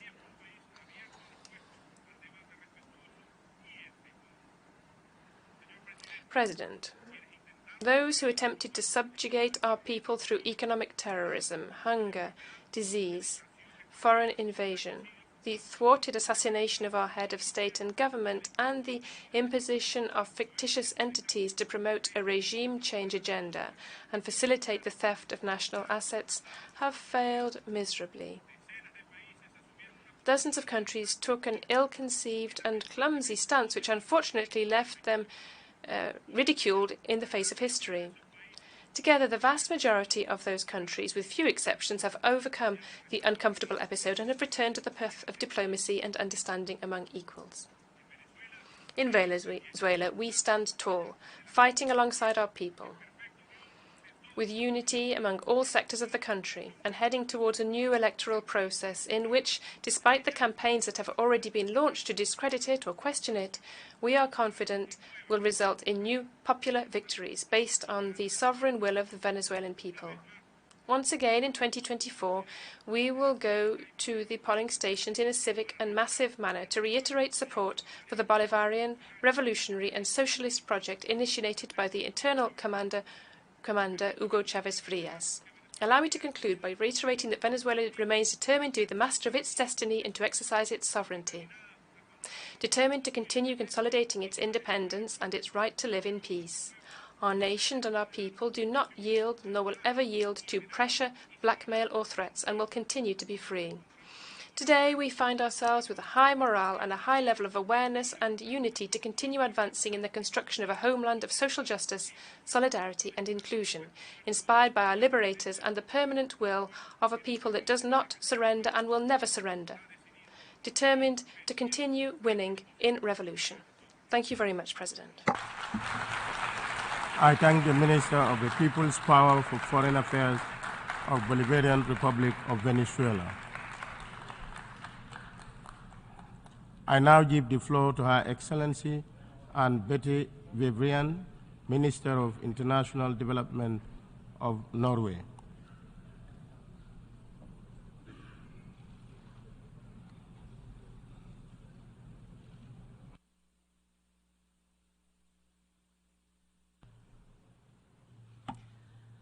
President, Secretary General, Excellencies, the United Nations was founded on a simple yet paradigmatic vision, a world governed by law, a world coming together to promote social progress, better standards of life, a world respecting the dignity and worth of every human being, a world where problems are solved through international cooperation. The generation articulating this vision had just endured the Second World War. They had, in the words of the UN Charter, experienced untold sorrow, death and destruction on an unprecedented scale. As we consider the multitude of challenges facing our generation, we can find inspiration in the visionary perspectives that led to the establishment of this organization, the pursuit of a better future, and the commitment to seek it together. President, Norway is a staunch supporter of the United Nations. The principles of the Charter are of fundamental importance to us. They are the basis of our security. They are a critical foundation for our prosperity. They guide our approach to international problem solving. And for a small country like ours, there is no viable alternative. Respect for international law is a core national interest for Norway. President, Russia's war of aggression against Ukraine is therefore of great concern to us. Let me use this opportunity to explain why. Russia is our neighbor. It is responsible for a blatant breach of the UN Charter. It has violated fundamental principles of international law. It has created a grave international crisis. A permanent member of the UN Security Council seeking to deny another UN member state's right to exist. Launching an unprovoked and illegal war. Conducting that war in the most brutal manner with complete disregard for human life and the rules of war. And occupying the largest nuclear power plant in Europe, thereby risking a grave nuclear incident. Norway has spoken out against this war. We have provided extensive civilian, military, and humanitarian support to Ukraine, and will do so for as long as it takes. We are actively supporting President Zelensky's peace formula in the understanding that the pursuit of peace is important, but on terms defined by Ukraine, the victim of illegal aggression. At the same time, we are also maintaining our strong engagement at the global level. We are assisting countries that are affected by the repercussions of the war, and we will continue to do so. President, the war taking place on the European continent is a watershed moment for Norway and for the rest of the world. It is an attack on the basic principles of the UN Charter, with global ramifications. Food insecurity has increased dramatically. Energy supplies are under pressure. Inflation has soared. Russia's war against Ukraine has exacerbated a global negative economic spiral. It is jeopardizing the 2030 agenda while also diverting attention from other pressing issues. This is deeply concerning. This decade is of critical importance to humanity, our environment, and our planet. We simply cannot fail to achieve the SDGs and the Paris Agreement targets. We cannot afford to let the window of opportunity close. We must act now. Norway is doing its part. We have enhanced our climate target and will cut emissions by at least 55% by 2030 compared to 1990 levels. We are increasing carbon taxes. We are expanding the uptake of zero-emission technologies in the transport sector. And we are investing heavily in offshore wind, carbon capture and storage, and a green industrial future. We are participating actively in the climate negotiations and will go to COP28 in Dubai with an aim to keep the 1.5-degree target alive. In Glasgow, we announced that we would double our climate finance by 2026, and I am pleased to report that we have already achieved this. Over the last 15 years, Norway has provided more than $5 billion in support to tropical forest countries. We will continue to provide a high level of funding under this initiative through 2030. On Thursday this week, my Prime Minister co-chaired a meeting of the Global Leadership Council for the Global Energy Alliance for People and Planet, GEAP. Together with philanthropists, multilateral development banks, and other partners, we will work to unlock renewable energy access in emerging economies, creating an energy system for the future, reducing emissions, facilitating job creation, and not least, improving energy access for the 3.6 billion people currently living in energy poverty. Through GEAP, but also Norway's Climate Investment Fund, we have mobilized significant investments. And in 2024, we will launch a dedicated guarantee instrument for developing countries to encourage further private investments in renewable energy. President, food security is part and parcel of the climate agenda and a defining challenge of our time. Achieving food security is essential to achieving the SDGs. Too many people lack access to sufficient, safe, and nutritious food. In response, Norway has geared up its effort to combat food insecurity by providing $500 million this year for developing countries to offset the global ramifications of the war in Ukraine, and by placing food security at the heart of our development policy. We are investing in small-scale producers. We have increased our efforts to combat food loss and waste. These are important steps, not just because they will improve food security, but because we must transform the food system if we are to reach our climate goals.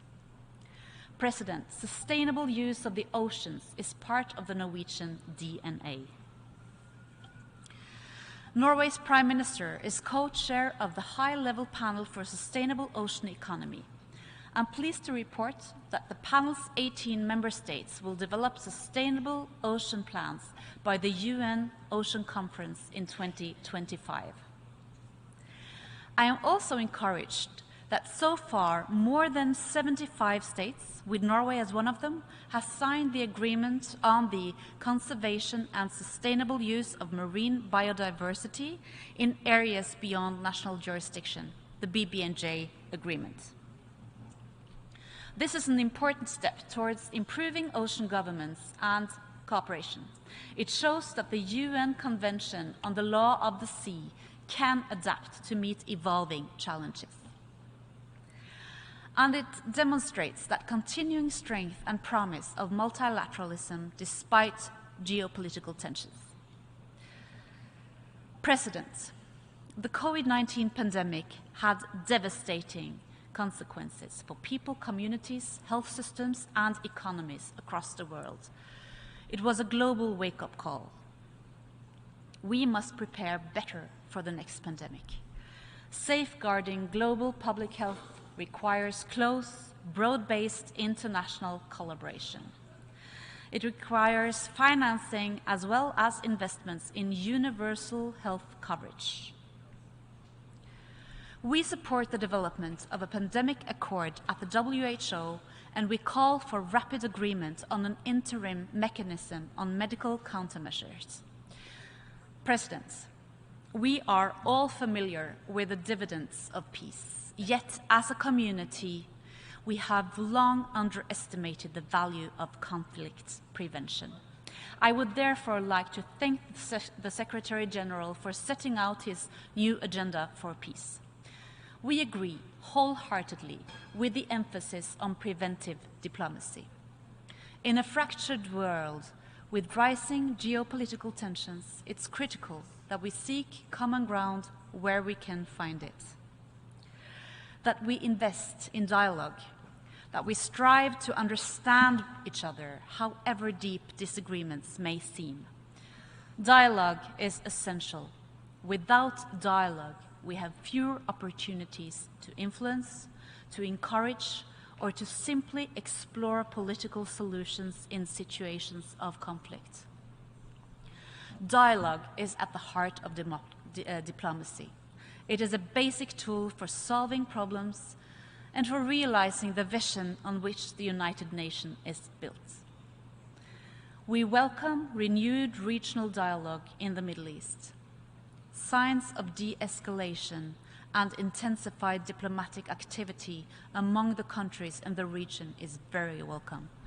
We remain committed to seeking peace between the Israelis and the Palestinians, despite concerning developments, and in this 30th anniversary of the Oslo Accords, encourage much greater efforts towards creating a viable Palestinian state.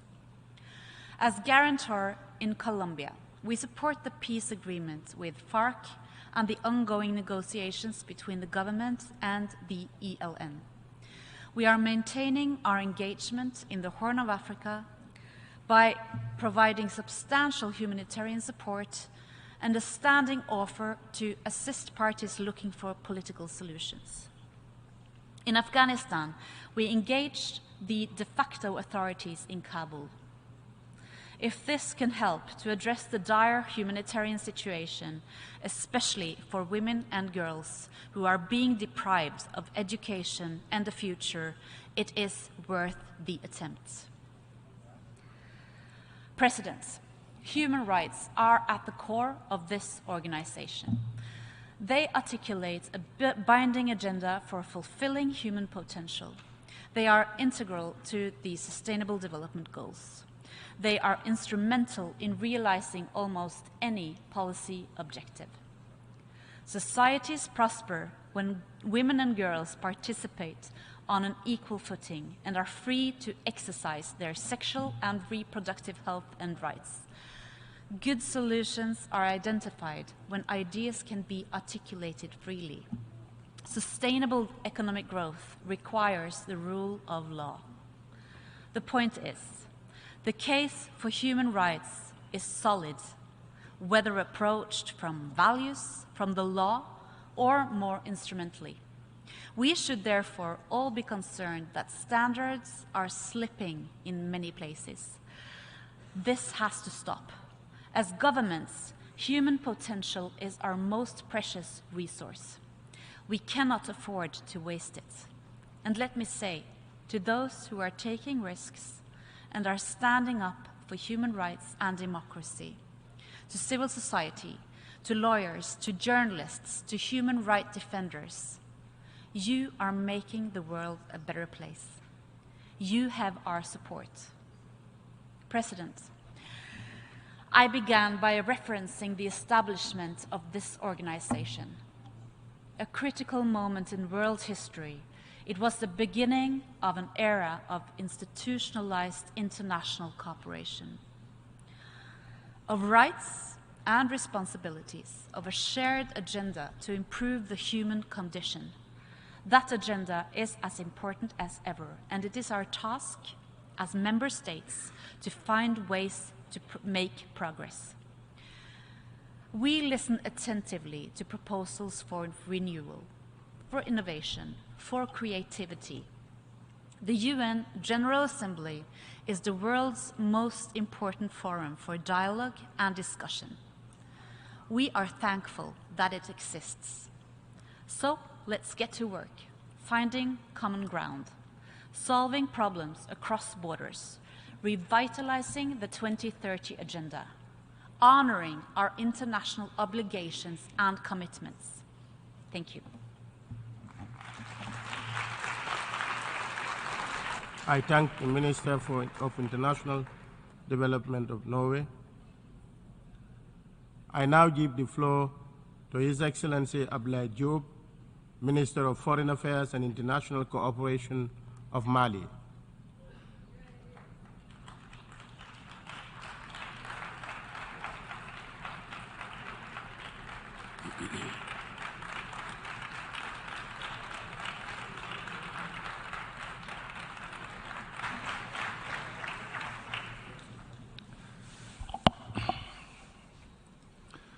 Monsieur le Président, President of the General Assembly, Excellencies, ladies and gentlemen, Secretary General of the United Nations, it is a great honor for me to address the cordial greetings of His Excellency Colonel Assimi Goïta, Transitional President and Head of State of Mali, on behalf of the whole of the Malian people. I am speaking from this rostrum also on behalf of His Excellency the Brigadier General Adoma Chami, President of the National Council for Safeguarding Our Homeland, Head of State of Niger, who has been prevented from speaking here.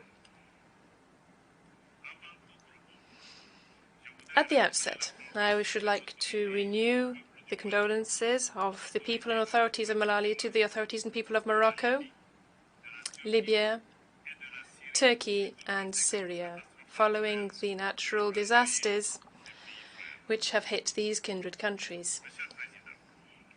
President, peace and security remain the priority for the people of Mali and the Sahel.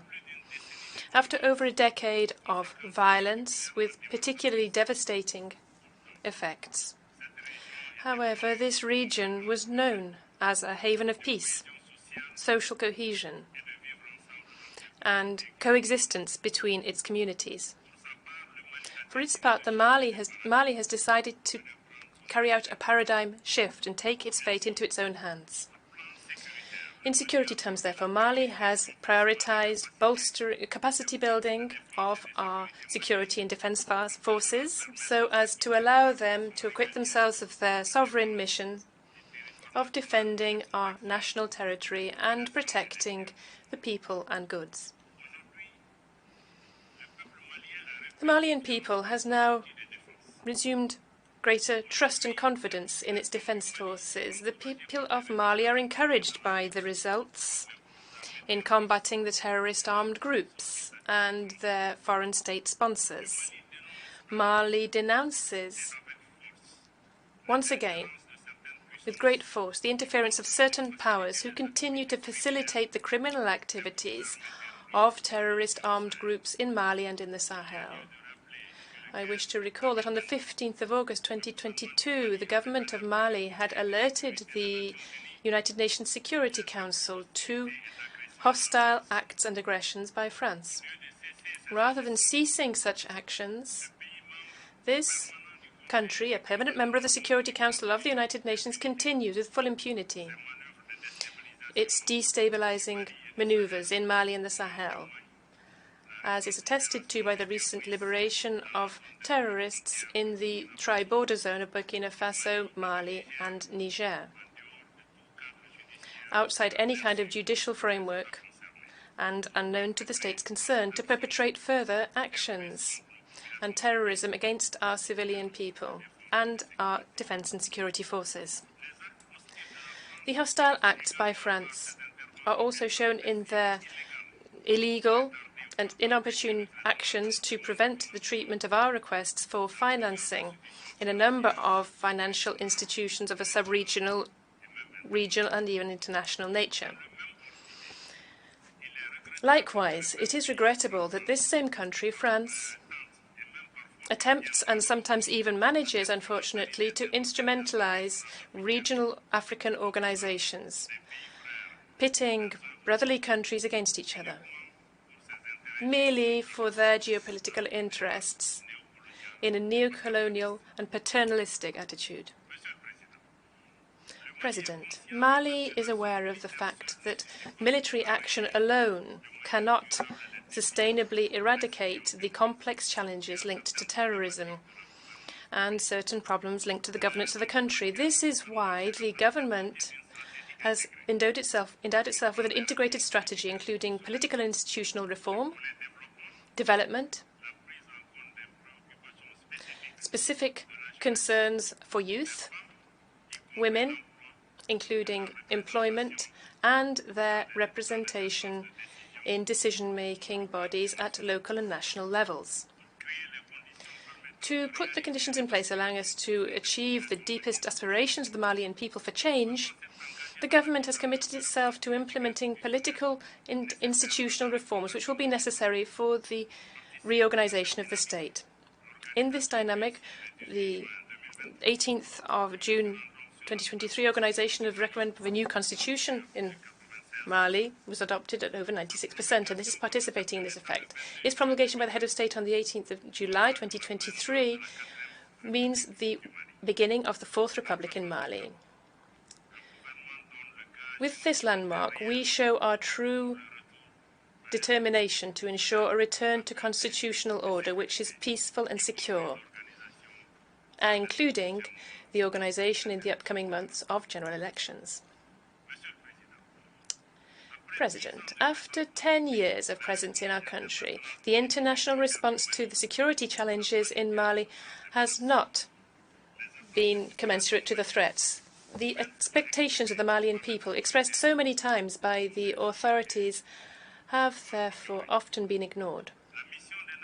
The United Nations mission in Mali, MINUSMA, has not been able to help Mali to re-establish its authority over the whole of its territory. Despite the considerable investment over the last 10 years. During its presence on our national territory, the security situation has unfortunately only deteriorated further. The insecurity which was cantoned into northern areas of Mali at the time of the deployment of the United Nations mission in 2013 has now reached the centre and the south. This spread of insecurity, fortunately, is now being countered thanks to the undeniable successes on the ground by the Malian armed forces, despite the challenges inherent to this kind of operation. Despite the difficulties encountered by MINUSMA, due to the fact that the mission was not adapted to the security context, that is, peacekeeping in an environment where there is no peace to be kept, the Malian government accommodated itself, nevertheless, to the passive presence of the mission. However, it had become unacceptable for the government of Mali to allow MINUSMA to continue to become a part of the problem by aggravating tensions between our communities through the instrumentalization of the question of human rights for political ends, thus using agendas external to and belonging to countries which are hostile to Mali. It was after a comprehensive assessment that the government of Mali therefore decided in June, or requested in June 2023, that there be the withdrawal of MINUSMA, and we are pleased that the Security Council of the United Nations accepted our request. The government of Mali is working with MINUSMA on its orderly, coordinated and safe withdrawal by the 31st of December 2023. Pursuant to the relevant provisions of Resolution 2690, adopted on the 30th of June 2023 by the Security Council. The government of the Republic of Mali does not envisage prolonging this deadline, extending this deadline. We would like to reassure the Malian people and the international community that all provisions are being made to ensure the continuity of state services after MINUSMA's departure. The first phase of the withdrawal process is finished, and the second phase is already underway. MINUSMA has not been able to fulfill its mandate, that is true, but the government and Malian people remain grateful for the efforts and sacrifices made over the last 10 years in Mali. And I here pay tribute to the memory of all the victims, both civilian and military, both Malian and foreign, who fell honorably in Mali. MINUSMA's withdrawal does not, however, mean the end of cooperation between Mali and the United Nations. Quite the contrary. My country is very much attached to its membership of the United Nations, and the government remains committed to the noble principles and ideals of the Charter. Likewise, Mali renews its commitment to cooperate with all of the states in the world who so wish and who respect the fundamental principles of my country's foreign policy. In a dynamic of national ownership, we wish to continue the efficient implementation and intelligent implementation of the Agreement for Peace and Reconciliation resulting from the Algiers process, alongside our brothers in the signatory bodies who so wish. We welcome the progress made since the signature of this agreement in 2015, including the adoption of the new constitution, which takes on a number of the provisions of the agreement, and the government has decided to prioritize inter-Malian dialogue. So in the future, so as to further progress the peace process with signatory bodies. We are aware of challenges along the way to peace, like the macabre series of terrorist attacks carried out undiscerningly against civilians, where elements of the defense forces and security forces of Mali were affected. The attacks, the barbarous attacks against the Timbuktu vessel and attacks on camps and towns in Bamba, Gao and Burem between the 7th and 12th of September last are illustrative of the cruelty of this terrorist and criminal groups in organized gangs who attack targets in a cowardly way, such as women and children. On behalf of the head of state of Mali, the government and the Malian people, I wish to thank all friendly nations and international organizations who have manifested their compassion and solidarity following these tragic events.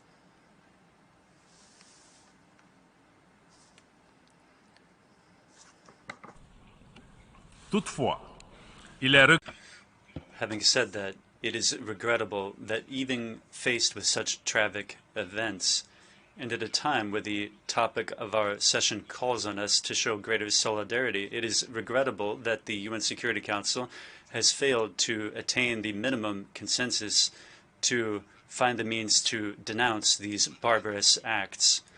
Despite these difficulties, or rather because of these difficulties, the government of the Republic of Mali is more committed than ever to ensuring its sovereignty and its authority, and to extend all of our authority throughout national territory. The obscurantist and offensive forces will be opposed to the security forces. Security forces will prevail and eliminate them. That was the case recently in Burem, where our valiant soldiers pushed back an attack by this obscurantist criminal group, inflicting substantial losses. While extending the presence and authority of the state has also aims to liberate all of the areas formerly under MINUSMA.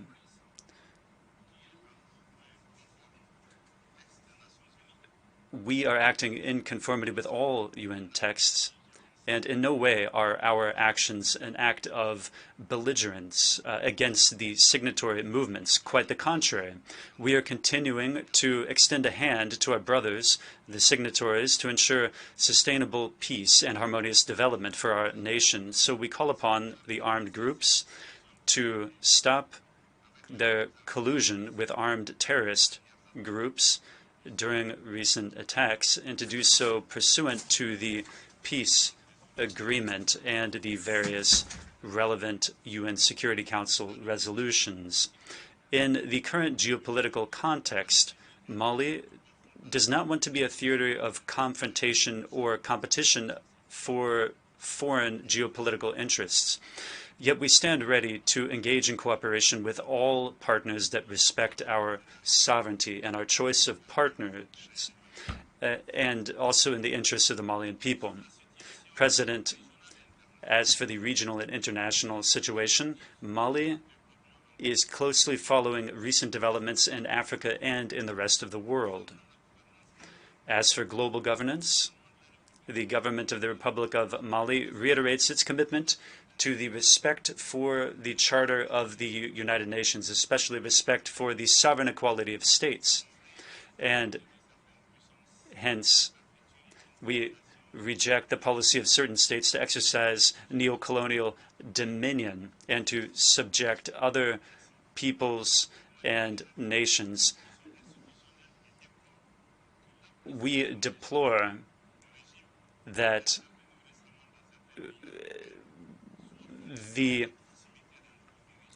we believe that, simply put, geopolitical interests are at stake while ignoring the aspirations of the peoples concerned in the recent regime changes.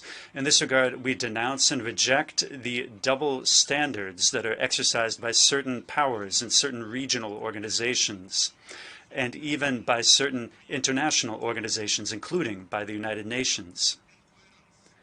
This incoherence and this instrumentalization can only sap the credibility of our organization in the eyes of the population and in public opinion, eroding their trust in these institutions, which are now perceived as having departed from their primary function.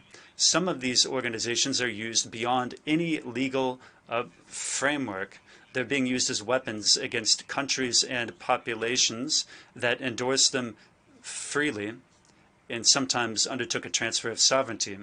These organizations are therefore being transformed into an organization that perpetuates the colonialist and hegemonic order. We are closely tracking the situation in Niger as well.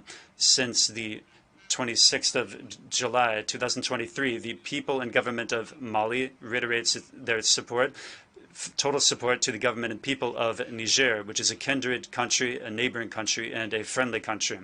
We denounce the principle of imposing sanctions and coercive measures against another nation, be that nation in Africa or elsewhere. We also denounce these actions, in particular when they're just, illegal, and inhuman, as is the case with what ECOWAS did in imposing sanctions against Niger, and with respect to the sanctions that were imposed against my country as well. The inhuman consequences of these sanctions are dramatic. I'm thinking of the sanctions in Niger that the Undersecretary General for Humanitarian Affairs said to ECOWAS. He sent a letter to ECOWAS on the need to alleviate these measures. I want to recall that even in the case of Iraq, a humanitarian corridor was opened in order to provide the Iraqi people with what they needed. These are organizations founded on solidarity and fraternity, and they should not be used to punish one's own brothers, one's own people, prohibiting them from obtaining food and medications. Furthermore, Mali remains firmly opposed to any military intervention by ECOWAS, which would have disastrous consequences for Niger, but for the whole of the region as well. Any military intervention in Niger or any aggression, any invasion of that country would pose a direct threat to the peace and security of Mali, but also to the peace and security of the region, and it would necessarily entail grave consequences. We will not stand idly by. One should not repeat the serious errors of the recent past. In 2011, through the firm opposition and warning of African leaders, the United Nations Security Council decided, regrettably, to authorize a NATO intervention into Libya. The consequences of that operation violently destabilized this kindred country and the entire region. This war of NATO in Libya is at the origin of the expansion of terrorism and violent extremism throughout the Sahel region, with its innocent victims and destruction that have ensued. This is why we will never stop reiterating the international responsibility for this human tragedy, which is undergone by Libya and by the people of the Sahel since that intervention. Therefore, on behalf of all the victims of 2011 up until today, the tens of thousands of dead, the millions of displaced peoples and refugees, we call for justice. We call for reparations. But above all, we ask for the international community to shoulder its responsibility and to draw the full consequences of this hazardous military intervention by third-party countries. It is crucial to avoid reproducing in Niger the errors committed in Libya, the errors that caused the degradation of the entire Sahel region, including in Burkina Faso, Mali, and in Niger. This is essential to reestablish trust among nations, which is aligned with the theme of our session. The many international challenges to peace and security call for Security Council institutional reform, or rather United Nations reform. Mali reiterates its support to the legitimate demand of the African continent, the demand for Security Council reform, in order to make it more representative of the realities of our time. Likewise, Mali will continue to advocate for changes in economic, financial, and political global governance mechanisms to craft ideal, fair conditions for the participation by our country in multilateral institutions. In this regard, Mali reiterates the central role that Africa needs to play among the international organizations and nations. In this regard, we hail the opening of the BRICS alliance. We welcome the fact that they've included Africa in that as well. BRICS and the upcoming bank offers important opportunities for the development of the Global South. Along the same lines, the opening of the G20 to the African Union is an important signal. It's important for Africa's participation in other international fora intensify in the name of justice and equity. Climate change poses a genuine threat to present and future generations. We must be bold enough to move beyond dogmatism and short-sighted interests when it comes to this problem. In this regard, the time has come to effectively implement the decisions of our summits and of our COPs. It is important for states that were responsible for climate change assume their full, complete responsibility, including by supporting the efforts of the countries of the South to ensure their own development. President, I wish to recall that the United Nations was created in 1945, as you well know, essentially to spare succeeding generations from the scourge of war. This is our goal enshrined in the UN Charter, and it is far from a reality. Even more, current geopolitical tensions and many conflicts in the world are causing true concern for multilateralism, for peaceful coexistence, and harmonious development. Making a pause in the rhetoric of intimidations and threats and war, as the theme of the 70th session invites us to do, we need to work together to reestablish confidence in global solidarity. We need to dare to undertake reforms that will craft a world where everyone counts, where no one is left behind, where we all work together to put in place effective international mechanisms that are fair, effective, and inclusive, that can tackle crises instead of perpetuating those crises. Victims of meddling in their internal affairs, the people of Mali and several states of the Sahel unfortunately continue to live out the tragic consequences of the multidimensional crises caused and perpetuated by those who paradoxically are giving lectures about democracy or the respect for human rights. When it comes to the implementation of the head of state for the transition in Mali, that is eliminating all neo-colonial interference. And the Republic of Mali counts on sincere partners, those countries that value relations on equal footing and with equal respect. In this regard, I wish to make special mention of the Russian Federation for its solidarity. and for its faithful commitment both multilaterally and bilaterally. Mali will remain committed to bolster regional mechanisms and sub-regional mechanisms in Africa as well, which defend as a priority the interests of the African people. We are faithful to our Pan-African vocation, which is reaffirmed in all of our successive constitutions. Therefore, we reiterate our adherence to all relevant collective security mechanisms, especially with regard to African leadership, and we also reaffirm this point.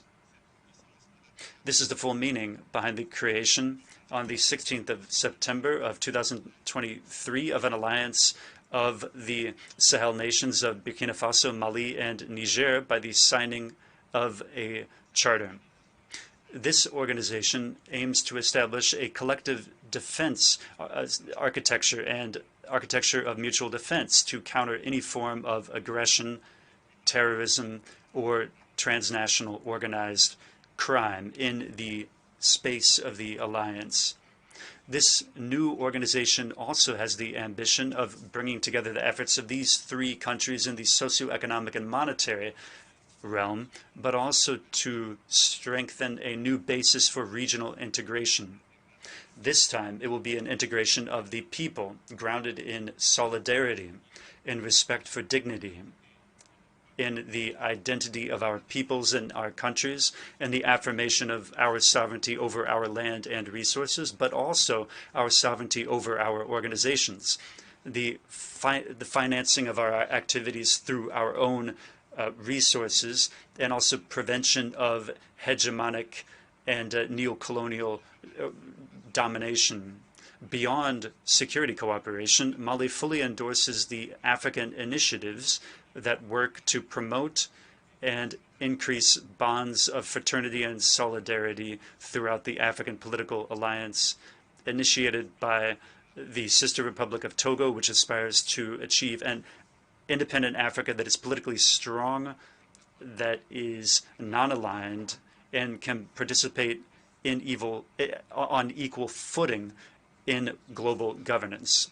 President, Excellencies, ladies and gentlemen, in closing, I wish to observe that the many challenges in the way of peace, security, and development require a multilateral framework that is adapted and recast.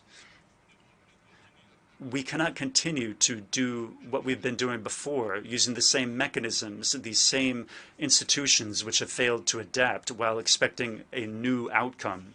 For its part, Mali remains committed to multilateralism where each nation counts, a multinationalism with solidarity that offers ambitious solutions to the complex challenges facing our time, especially in the Sahel.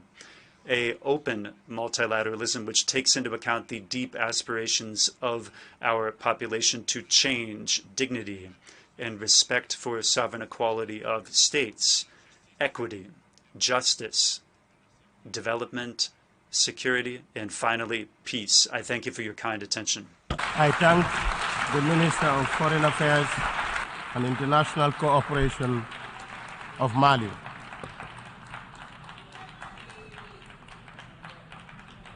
I now give the floor to Her Excellency Rem Ibrahim Al-Hassimi, Minister of State, International Cooperation of United Arab Emirates.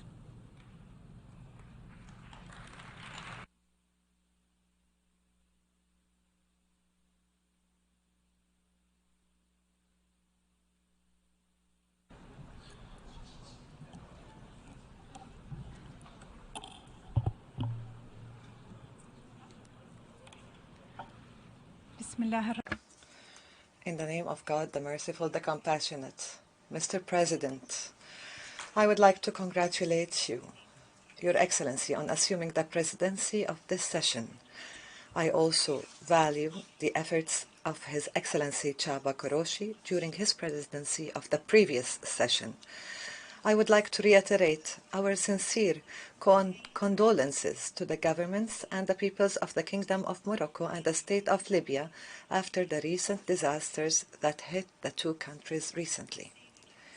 Mr. President, The UAE declared this year the Year of Sustainability under the theme Today for Tomorrow, to honor our shared responsibility to present and future generations who deserve to live in safe and prosperous environments.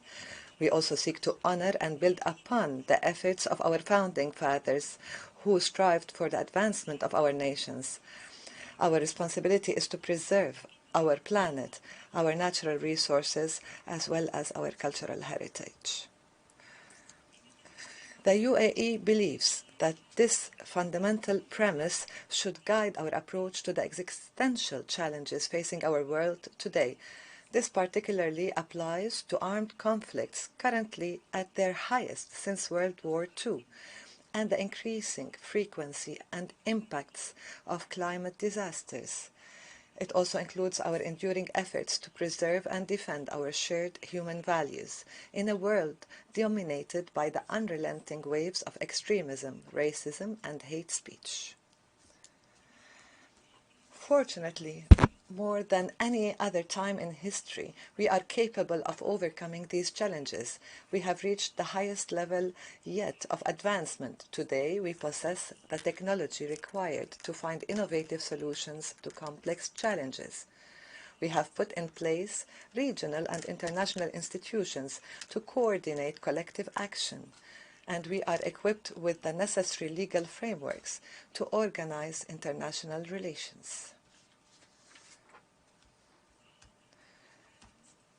This we have felt a lot during our membership at the Security Council since last year. Oftentimes, geopolitical challenges prevented the Security Council from achieving the desired consensus regarding very important issues, some of which were humanitarian and purely humanitarian in nature. The time has come to hold genuine discussions regarding a genuine reform of the Security Council, particularly in terms of the challenges of the right to veto and the need to expand permanent and elected membership and improve the approaches and work methods of the Security Council to allow it to address and sometimes preempt the crises. The UAE believes in the importance of maintaining a political and world order that is based on the respect of the independence and territorial integrity of the countries, where international relations are in line with international law and the UN resolutions. As for the use of force instead of political solutions, and to divide the world with those who are with or against, this will only lead to further chaos and wither our diplomatic tools. Nobody will be a winner. We would like to underscore here the importance of respecting diversity, political differences, and development disparities. We must give prominence to common values to advance cooperation and integration across peoples and countries. It is essential to enhance the effectiveness of international organizations, key among them the United Nations. These institutions are crucial for building bridges, reducing tensions, and establishing peaceful solutions. We depend on the United Nations as the first line of defense to prevent the multilateral arena from becoming polarized when political rifts between major countries occur. We also believe that regional organizations such as the League of the Arab States and the African Union play a critical role due to their understanding and familiarity with local contexts and are better positioned to play a pivotal role in supporting these endeavors and political processes. Mr. President, the UAE believes that the best way to resolve crises is through peaceful means. This is particularly important for our region, which is ravaged by weapons and extremist ideologies. The UAE continues to exert all efforts to reduce escalation and call for dialogue and diplomacy to resolve differences. We have been focusing on creating a new reality to strengthen economic integration among the countries of our region. This would benefit the economies and people of the region and will enhance regional stability and prosperity.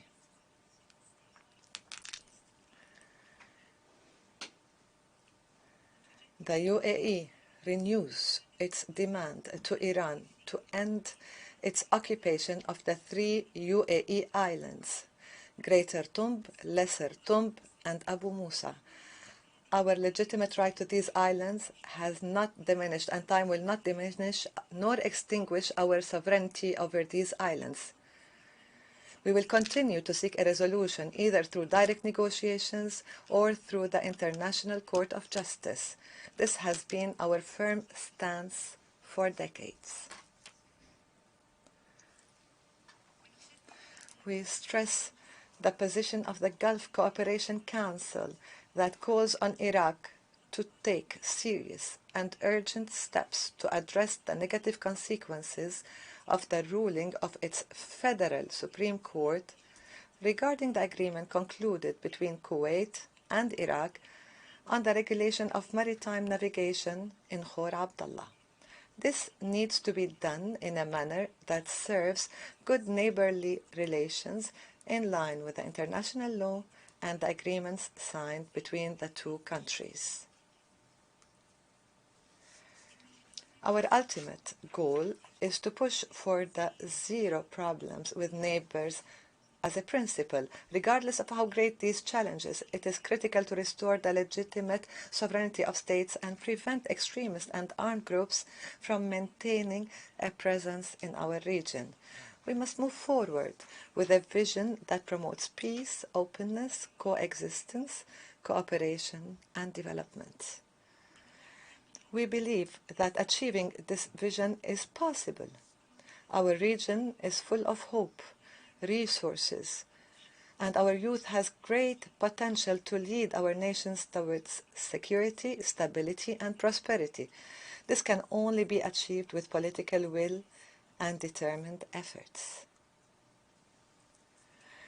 The UAE thus refuses to accept that conflicts in our region are inevitable.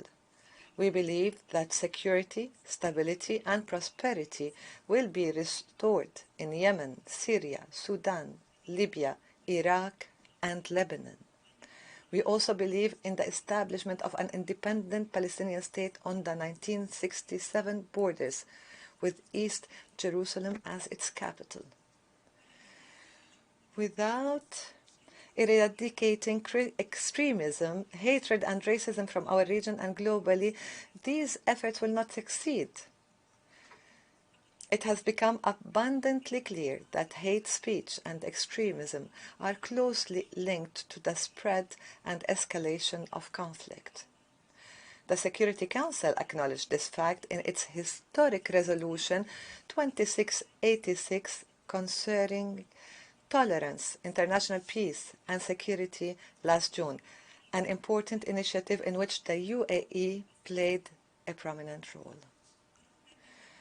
The promotion of the values of tolerance and peaceful coexistence has an impact on people globally, yet not only in words but through their direct implementation, that they would be embedded within these communities.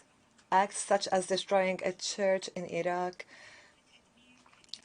burning the Holy Quran in Sweden, or attacking a Jewish cultural center in Argentina are all unacceptable actions that lead to chaos and discord. When dealing with these acts, we must do our utmost to refrain from using double standards and have effective and comprehensive strategies that would guarantee human rights, strengthen stability in communities, and address racist practices. It includes also to address the exclusion and discrimination against women and girls, as is the case in Afghanistan. Mr. President, the international community should be determined in its efforts to address the greatest threats to global stability, namely the development of nuclear weapons and the undermining of the global non-proliferation regime. We must never tolerate this type of threat, nor accept the risk of a nuclear conflict, one that would result in devastating consequences for all.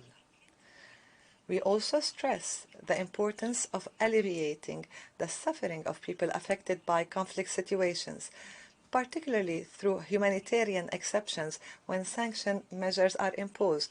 We should be mindful that civilians, and especially children, are not responsible for these conflicts. In the aftermath of the devastating earthquake this year in Syria, we have seen Arab nations set an example by prioritizing humanitarian support.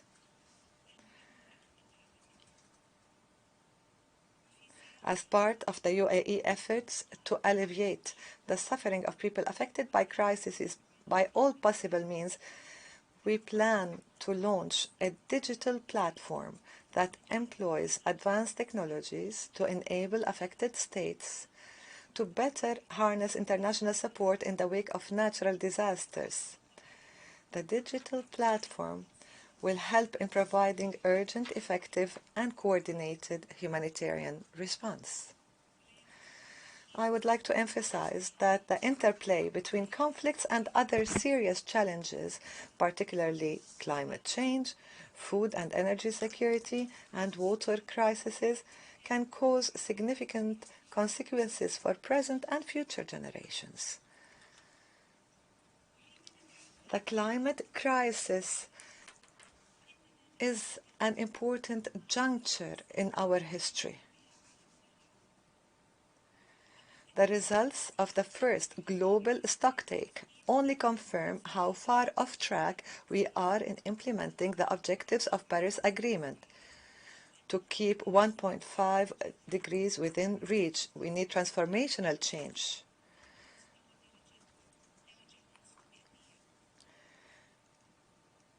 Some may see this as impossible, but the UAE disagrees. In this spirit, the UAE is hosting the 28th session of the United Nations Climate Change Conference, COP28, in 2 months. We will focus in 2 months on intensifying international cooperation to achieve the highest ambitions possible. The action plan of the conference will focus on 4 main axes, namely, accelerating an orderly and just transition in the energy sector, advancing climate financing mechanisms, and enhancing the livelihoods and protection of individuals according to a transparent and inclusive framework. We must restore hope and be optimistic regarding our ability to confront climate change. The UAE believes that the transformation of the energy sector will provide the greatest opportunity to enhance and sustain human and economic development. It is important to focus on financing as an essential tool in this process. This would require, among other things, improving the international financial structure, encouraging the private sector to finance climate action, ensuring the fulfillment of pledges by donors, and to fully operationalize the Loss and Damage Fund.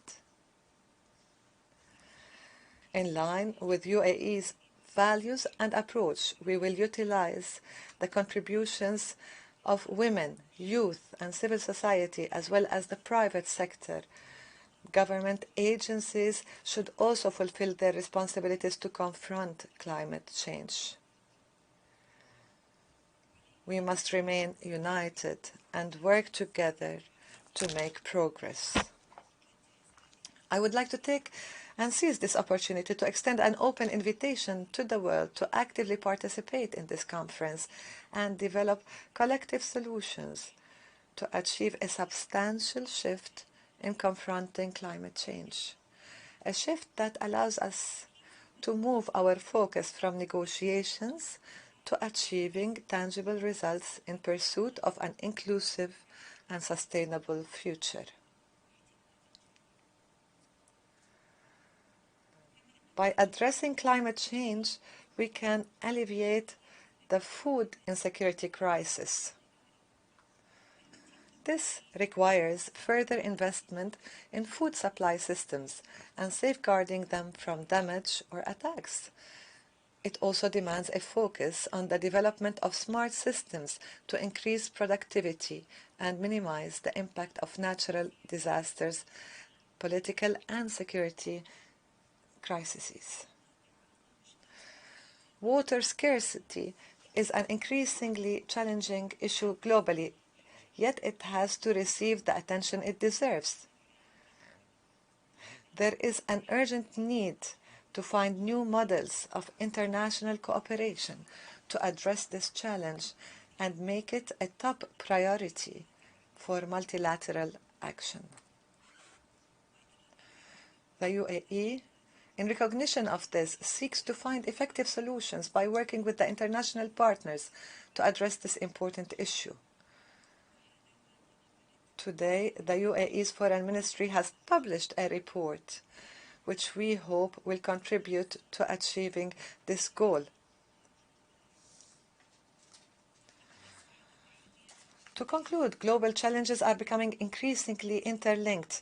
No country nor organization is capable of addressing them alone. We are seeing this in the actions of terrorist groups in our region, who recruit their fighters and mobilize funds across borders. We have also witnessed the repercussions of the COVID-19 pandemic, which affected countries throughout the world. The suffering of civilians from conflicts should not be defined by borders. The UAE believes that collective action is no longer simply an option, but an urgent need. Today's decisions will have far-reaching impacts for decades to come. We should ask ourselves, what is the legacy we want to leave for future generations? Do we want our legacy to be conflicts and crises and scarce resources? Or do we want our legacy to be a stable and prosperous international order where communities peacefully coexist and are resilient in the face of global challenges? For us in the UAE, peace is our choice, development is our path, and a stable future is our destination. With the return of the Emirati astronaut Sultan al-Niyadi from the first long Arab mission in space, we see this experience that is invaluable. We see in our youth the potential of future leaders, a leadership that is very promising, that will bolster our achievements and usher in a promising future. We are determined to follow in the footsteps of the founders of the UAE to achieve greater advancements and further investments in humanity and science for the people of the world. Our unwavering determination to achieve this objective is demonstrated in our policies, decisions, and relationship. Thank you, Mr. President. The Minister of State for International Cooperation of the United Arab Emirates. We have had the last speaker in the general debate for this meeting. We will continue the general debate on Tuesday, 26 September at 9 a.m. in this hall. The exercise of the right of reply has been requested. May I remind members that statements in exercise of the right of reply are limited to 10 minutes for the first intervention and to 5 minutes for the second intervention. And there should be any delegation should make it from their seats. I call on the distinguished representative of China. Mr. President, the Chinese delegation is taking the floor in exercise of the right of reply to the statement made by the Foreign Minister of the Philippines earlier today. It's China's consistent position that the United Nations is not the right forum on which to discuss issues related to the South China Sea. However, China is compelled to respond in all seriousness to any erroneous rhetoric we've heard. The arbitration tribunal arbitrating the South China Sea case did so ultra vires and issued its award in an act of perverting the law in breach of UNCLOS and the applicable international law. The tribunal's so-called ruling was illegal and null and void. The Chinese government has solemnly declared on many occasions that China does not accept or participate in this arbitration case, nor accept or recognize this ruling. China's territorial sovereignty and maritime rights and interests in the South China Sea will not be compromised by the said ruling under any circumstances. China rejects and does not accept any claims or actions based on the said ruling. China and the Philippines are maritime neighbors. China is ready to continue the search for a solution to maritime issues through dialogue and consultation with the Philippines in a joint effort to safeguard bilateral relations and keep the maritime situation stable. I thank you, Mr. President.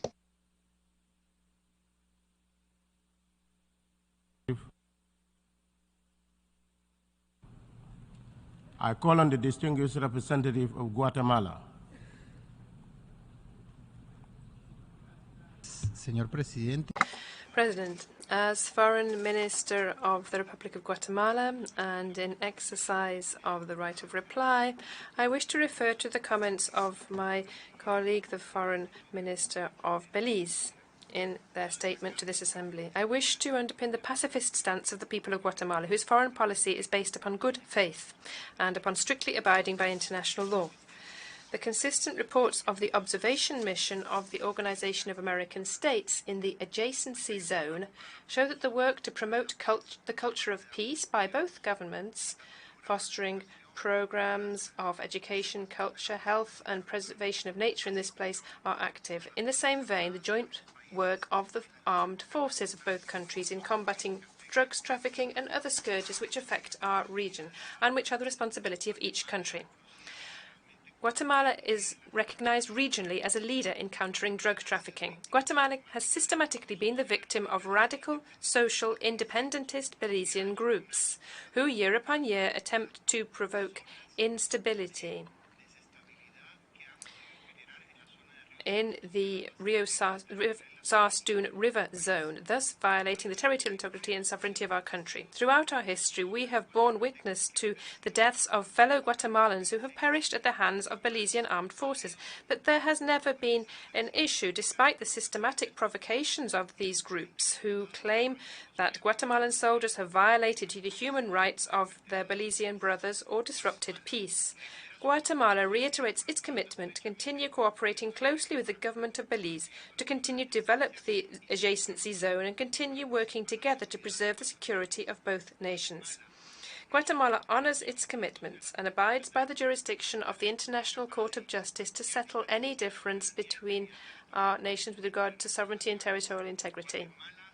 Guatemala believes and invests in Belize. Guatemala is today one of the main investors in Belize, thus demonstrating our conviction that together we can achieve a prosperous and peaceful future for future generations. Thank you very much, President. I call on the distinguished representative of Islamic Republic of Iran. Mr. President, I am taking the floor to exercise right of reply in response to a statement just delivered by a delegation of the United Arab Emirates. It's regrettable to see that year after year, representatives of that country resort to the same fabrications against sovereignty and territorial integrity of a member of the United Nations by repetition of baseless claims about the 3 Iranian islands in the Persian Gulf. We regard such a statement and unfounded claims as interference in Iran's internal affairs and in violation of fundamental principles of international law and the UN Charter, including the principle of sovereignty and territorial integrity and good neighborliness. The 3 islands of Abu Musa, Great Tomb, and the Lesser Tomb in Persian Gulf have been and continue to be an integral part of Iranian territory, and Iran reiterates its sovereignty over them. Any claim to the contrary are null and void and therefore categorically rejected. Any decision and measures taken regarding those islands by Iranian officials have always been within the sovereignty and jurisdiction and based on principles of sovereignty and territorial integrity of the Islamic Republic of Iran. The government of the Islamic Republic of Iran has always pursued a policy of friendship and good neighborliness toward all its neighbors and would like to express its continued determination to strengthen bilateral relations, including with United Arab Emirates, by dialogue and mutual respect. Meanwhile, I would like to emphasize that territorial integrity of the Islamic Republic of Iran and its sovereignty over the islands under discussion are not negotiable. Mr. Chair, as I have the floor, I would like to refer to the statement made by delegation of our brother country, the state of Kuwait, during the general debate. In this regard, we would like to reiterate that foreign policy of the Islamic Republic of Iran is founded on a full adherence to international law, mutual respect, and good neighborliness. We believe that issues concerning the delimitation of the maritime borders and the exploitation of common hydrocarbon resources between countries should be addressed and resolved through dialogue and bilateral negotiations, while taking into account principles of good neighborliness. I thank you, Mr. Chair. I call on the distinguished representative of United Arab Emirates. شكرا سيد الرئيس. Thank you, Mr. President. We would like to exercise the right of reply to what the representative of the Islamic Republic of Iran has said. We emphasize that our three islands, Abu Musa and the two Tumbas in the Arab Gulf, are part and parcel of the territories of the United Arab Emirates. We completely refuse the continued Iranian occupation of the three islands. We have called time and again for a peaceful resolution for this conflict. Nevertheless, Iran refuses to respond to these calls. Therefore, we reiterate once again our call to Iran to abide international law and the UN Charter in order to reach a peaceful settlement for the issue of the three occupied UAE islands through direct negotiation or through the International Court of Justice. We are currently at a phase where we are working with Iran to enhance relations between the two countries, and we hope that we can settle this dispute over our sovereignty over the three occupied islands within the context of international law and the principles of good neighborhood and bona fide intentions. The meeting is adjourned.